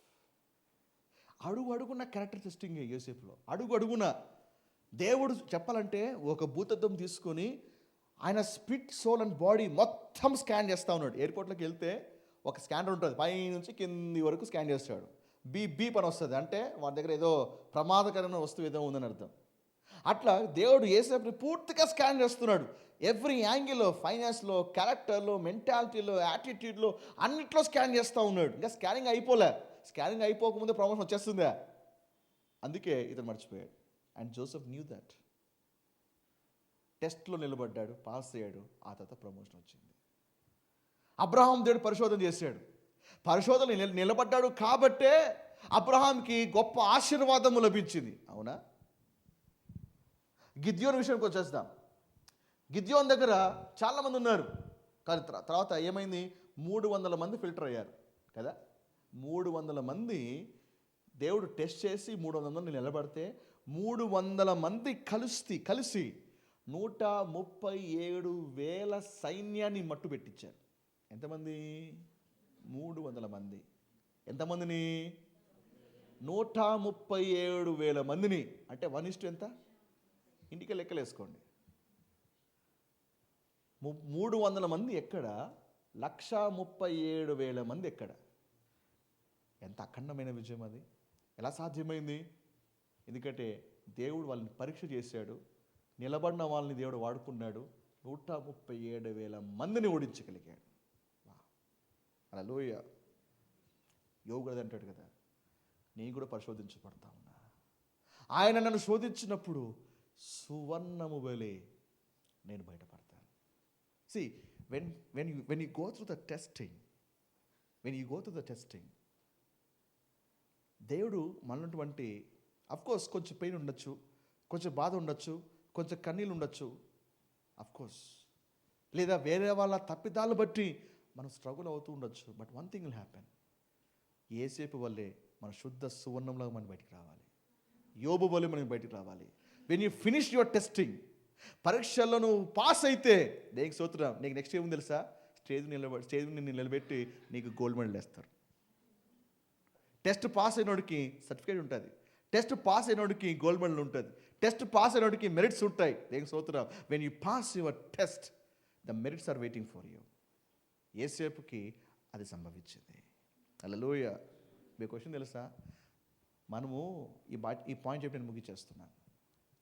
టెస్టింగ్ల మధ్యలో వెళ్ళినప్పుడు అది మహా ఆనందం ఎంచుకోగలగాలి. ఎందుకంటే దేవుడు గొప్ప బహుమానాన్ని ప్రిపేర్ చేస్తూ ఉన్నాడు. ఈ టెస్టింగ్ వలననే మన క్యారెక్టర్ అనేది మోల్డ్ అవుతుంది. శ్రమల మధ్యనే మన నేచర్ అనేది మోల్డ్ అవుతుంటుంది. కాబట్టి డోంట్ ఫైట్ విత్ పీపుల్. ప్రజలతో కొట్టడం మానేయండి. వాళ్ళతో కొట్టడము, వీళ్ళతో మనుషుడు ఎప్పుడూ మన శత్రువు కాదండి. ఇంకో రకంగా చెప్పాలంటే శత్రువు మనకు సాయం చేస్తున్నాడు మన క్యారెక్టర్ని మలుచుకోవడంలో. మిమ్మల్ని ఎవరు బాధ పెడతారో వాళ్ళకి థ్యాంక్స్ చెప్పండి. అరే నువ్వు హెల్ప్ చేస్తున్నావరా, నువ్వు అలా తిట్టడం బట్టే నా నేచర్ ఏదో నాకు అర్థమవుతాను, నువ్వు అలా అనడం బట్టే నేను ఎక్కడ వీక్గా ఉన్నానో నాకు అర్థమవుతాను. ఎందుకంటే స్నేహితుడి కంటే శత్రువే మన లోపాలు కరెక్ట్గా చెప్పగలుగుతాడు. Thank God for them. Amen. Change yourself. నువ్వు బోస్టౌట్ అవుతున్నావు అంటే నీ వీక్ ఏరియాస్ నీకు అర్థమవుతున్నాయి. నువ్వు జారుతున్నావు అంటే ఓకే, ఈ ఏరియాలో నువ్వు చాలా వీక్గా ఉన్నాను అర్థం. ఇంకొన్ని ఏరియాలో నువ్వు తప్పు చేస్తున్నావు అంటే ఈ ఏరియాలో నువ్వు చాలా వీక్గా ఉన్నావు. దేవుడు అలాంటి ఒక ప్రెషర్లో నడిపించిన తర్వాత నీలో వీక్నెస్ అన్నీ కూడా నీకు అద్దంలో చూపిస్తూ ఉన్నాడు. ఏం చేయాలి? ఓహో, ఇవన్నీ నాలో ఉన్నాయో నాకే తెలియదే అని గ్రహించి దాన్ని సరి చేసుకునే ప్రయత్నం చేయగలగాలి. అగైన్ మళ్ళీ టెస్ట్ వస్తుంది. ఎందుకంటే నువ్వు నేర్చుకున్నవి నిలబడ్డావా లేదా అని. సెకండ్ టెస్ట్లో నిలబడ్డావా, ఓకే, లేకపోతే ఫెయిలా, అగైన్ మళ్ళీ అదే టెస్ట్ వస్తుంది. నువ్వు ఆ టెస్ట్ పాస్ అయ్యేంత వరకు ఎన్నేళ్ళైనా సరే మనం అక్కడే నిలబడిపోతాం. You must pass that test. Amen. కానీ ఒక మాట చెప్పనా, అలా యోసేపు వలె ఆ పరిస్థితి గుండా వెళ్ళి ఉన్నప్పటికీ యోసేపు దేనికోసం కనిపెట్టుకున్నాడు? దేవుడు యోసేపుని మర్చిపోలే, యోసేపుని విడిపించి గొప్ప నాయకుడిగా చేసి ఉన్నాడు. తన కోసము కనిపెట్టుకున్న వారిని దేవుడు ఎప్పుడు మర్చివాడు కాదు. ఈ మాట ముగించేద్దామా? ఈ వచనం చదువుదాం, ముగించేద్దాం. యెషయా 64వ అధ్యాయం 4వ వచనం. My favourite verse in the Bible. నాకు ఇష్టమైన అనేక మంచి వచనాలు, అఫ్కోర్స్ అన్ని మంచి వచనాలే, బట్ నా ఫేవరెట్ వచనాల్లో ఒక వచనం ఇది. యెషయా 64వ అధ్యాయం 4వ వచనం. యెషయా 64వ అధ్యాయం 4వ వచనం. తన కొరకు కనిపెట్టువాని విషయమై నీవు తప్ప తన కార్యము సఫలము చేయు మరి ఏ దేవుని ఎవడు ఏ కాలమున చూసి ఉండలేదు. అట్టి దేవుడు కలడన్న సమాచారము మనుషులకు వినబడలేదు. అట్టి సంగతి వారికి తెలిసి ఉండలేదు. నీవు తప్ప తన కొరకు కనిపెట్టుకోని వాని విషయమై నీవు తప్ప తన కార్యమును సఫలము చేయు మరి ఏ దేవుని ఎవడు ఏ కాలము చూసి ఉండలేదు. వాట్ ఏ స్టేట్మెంట్ అదే కదా. ఎవరైనా ఉన్నారా తన కొరకు కనిపెట్టుకునే వారి విషయంలో ఏమని కార్యము సఫలం చేయు దేవుడు ఎవరైనా ఉన్నారా? ఒక్క మన దేవుడు తప్ప. ఆమేన్. కాబట్టి దేవుడు ఎప్పుడు కూడా ఎడబాసేవాడు కాదు, ఎప్పుడు కూడా ఒంటరిగా నెట్టేసేవాడు కాదు. When you go through sufferings దేవుడు నీతోనే ఉన్నాడు. ఒక రోజున దేవుడిని విడిపించి గొప్ప స్థితిలో నిలబెట్టేవాడుగా ఉన్నాడు. ఆమేన్. హల్లెలూయా. అనుకుంటావు యేసేపు ప్రధానమంత్రి అయ్యాడు, వావ్ నేను అలా ఉండాలా, I should rule like Joseph అంటాం. If you want to rule like a Joseph you must be submissive like Joseph. నువ్వు పాలకుడిగా ఉండాలంటే నువ్వు మొదట పరిచారకుడిగా ఉండాలి. ఏలాలి అంటే మొదట నీలో క్యారెక్టర్ ప్రూనింగ్ జరగాలి. ఇలాగా యేసేపు వలె గొయ్యి గుండా చెరసాల గుండా వెళ్ళి ఇలాగా క్రష్ అయ్యి మోల్డ్ అయ్యి ఏమండి ఒక అద్భుతమైన ఒక షేప్కి వచ్చినప్పుడే అప్పుడు అతడు ఏలికగా ఉంటాడు. ఈరోజు మీ షో కేసులో బొమ్మలన్నీ ఉన్నాయి, అవన్నీ కూడా మలచబడ్డాయి, కొట్టబడ్డాయి, పిండబడ్డాయి, రూపించబడ్డాయి. అందుకే అవన్నీ కూడా షో కేసులోకి వచ్చి కూర్చున్నాయి. మిగతావన్నీ పగలగొట్టబడ్డాయి. The same way like Joseph, God is moulding you. Amen, amen. అందుకే జోసెఫ్ బయటకు వచ్చినాక సహోదరులతో గొడవ పెట్టుకోలే, ఎందుకు నన్ను నమ్మారు అని. వాళ్ళ నాన్నతో గొడవ పెట్టుకోలే, పానదేకుని పట్టుకొని క్లాస్ వీకలే. జోసెఫ్ న్యూ, ఎందుకంటే తెర వెనకల దేవుడు తన్ని ట్రైన్ చేస్తూ ఉన్నాడని యోసేపు నమ్మాడు కాబట్టి. Amen. When people talk against you, ప్రజలు నీ గురించి వ్యతిరేకంగా మాట్లాడినప్పుడు వెళ్ళి క్లాస్ వీకాకండి. ప్రజలు ఎవరో నేను హర్ట్ చేస్తున్నప్పుడు why you said like this అని గొడవ పెట్టుకోబాకండి. Thank God for them. ఏమండి మీకు క్వశ్చన్ తెలుసా? ఈ మాట ముగించేస్తున్నా. గోలియాతు ఉన్నాడు కాబట్టే ఇజ్రాయెల్ ప్రజలు దావీదును చూడగలిగారు. అంతేనా? గోలియాతు ఉన్నాడు కాబట్టే దావీదు అనేటువంటి ఒక గొప్పవాడు ఉన్నాడని ఇజ్రాయెల్ ప్రజలు తెలుసుకోగలిగారు. అసలు గోలియాతే లేకపోతే దావీదు సీన్లోకి వచ్చేవాడా? దావీదుని ప్రజలు గుర్తించేవాళ్ళా? గోలియాతుని బట్టి దేనికి స్తోత్రం చెప్పాలి. The same way when people talk against you, వాళ్ళు నీకు వ్యతిరేకంగా ఏమో చేస్తున్నప్పుడు డోంట్ గెట్ టెన్స్డ్. బాధపడ్డము, మనసు గలిబిలి చేసుకోవడము, ఇబ్బంది పడ్డము, ఇవన్నీ వద్దు. ఎందుకంటే సౌలు ఉంటేనే దావీదు ఉంటాడు. హల్లెలూయా. ఇలాంటి వాళ్ళందరికీ మన చుట్టూ ఉండడము థ్యాంక్ గాడ్. ఎందుకంటే ఏదో రీతిగా మనటువంటి నేచర్ని వాళ్ళ మోల్డింగ్లో వాళ్ళు సహాయం చేస్తూ ఉన్నారు. ఏమైనా ఆ సంగతి వాళ్ళకి తెలియదు, మనకు తెలుసు ఆ సంగతి. ఈ సంగతి తెలుసుకున్నాడు ఎవరి మీద కూడా బిటర్నెస్ పెంచుకోడు, ఎవరి మీద కూడా హేటెడ్స్ పెంచుకోడు, లేకపోతే ఒక నెగిటివ్ ఫీలింగ్ డెవలప్ చేసుకోడు. He love everyone. Amen. Hallelujah. Are you blessed?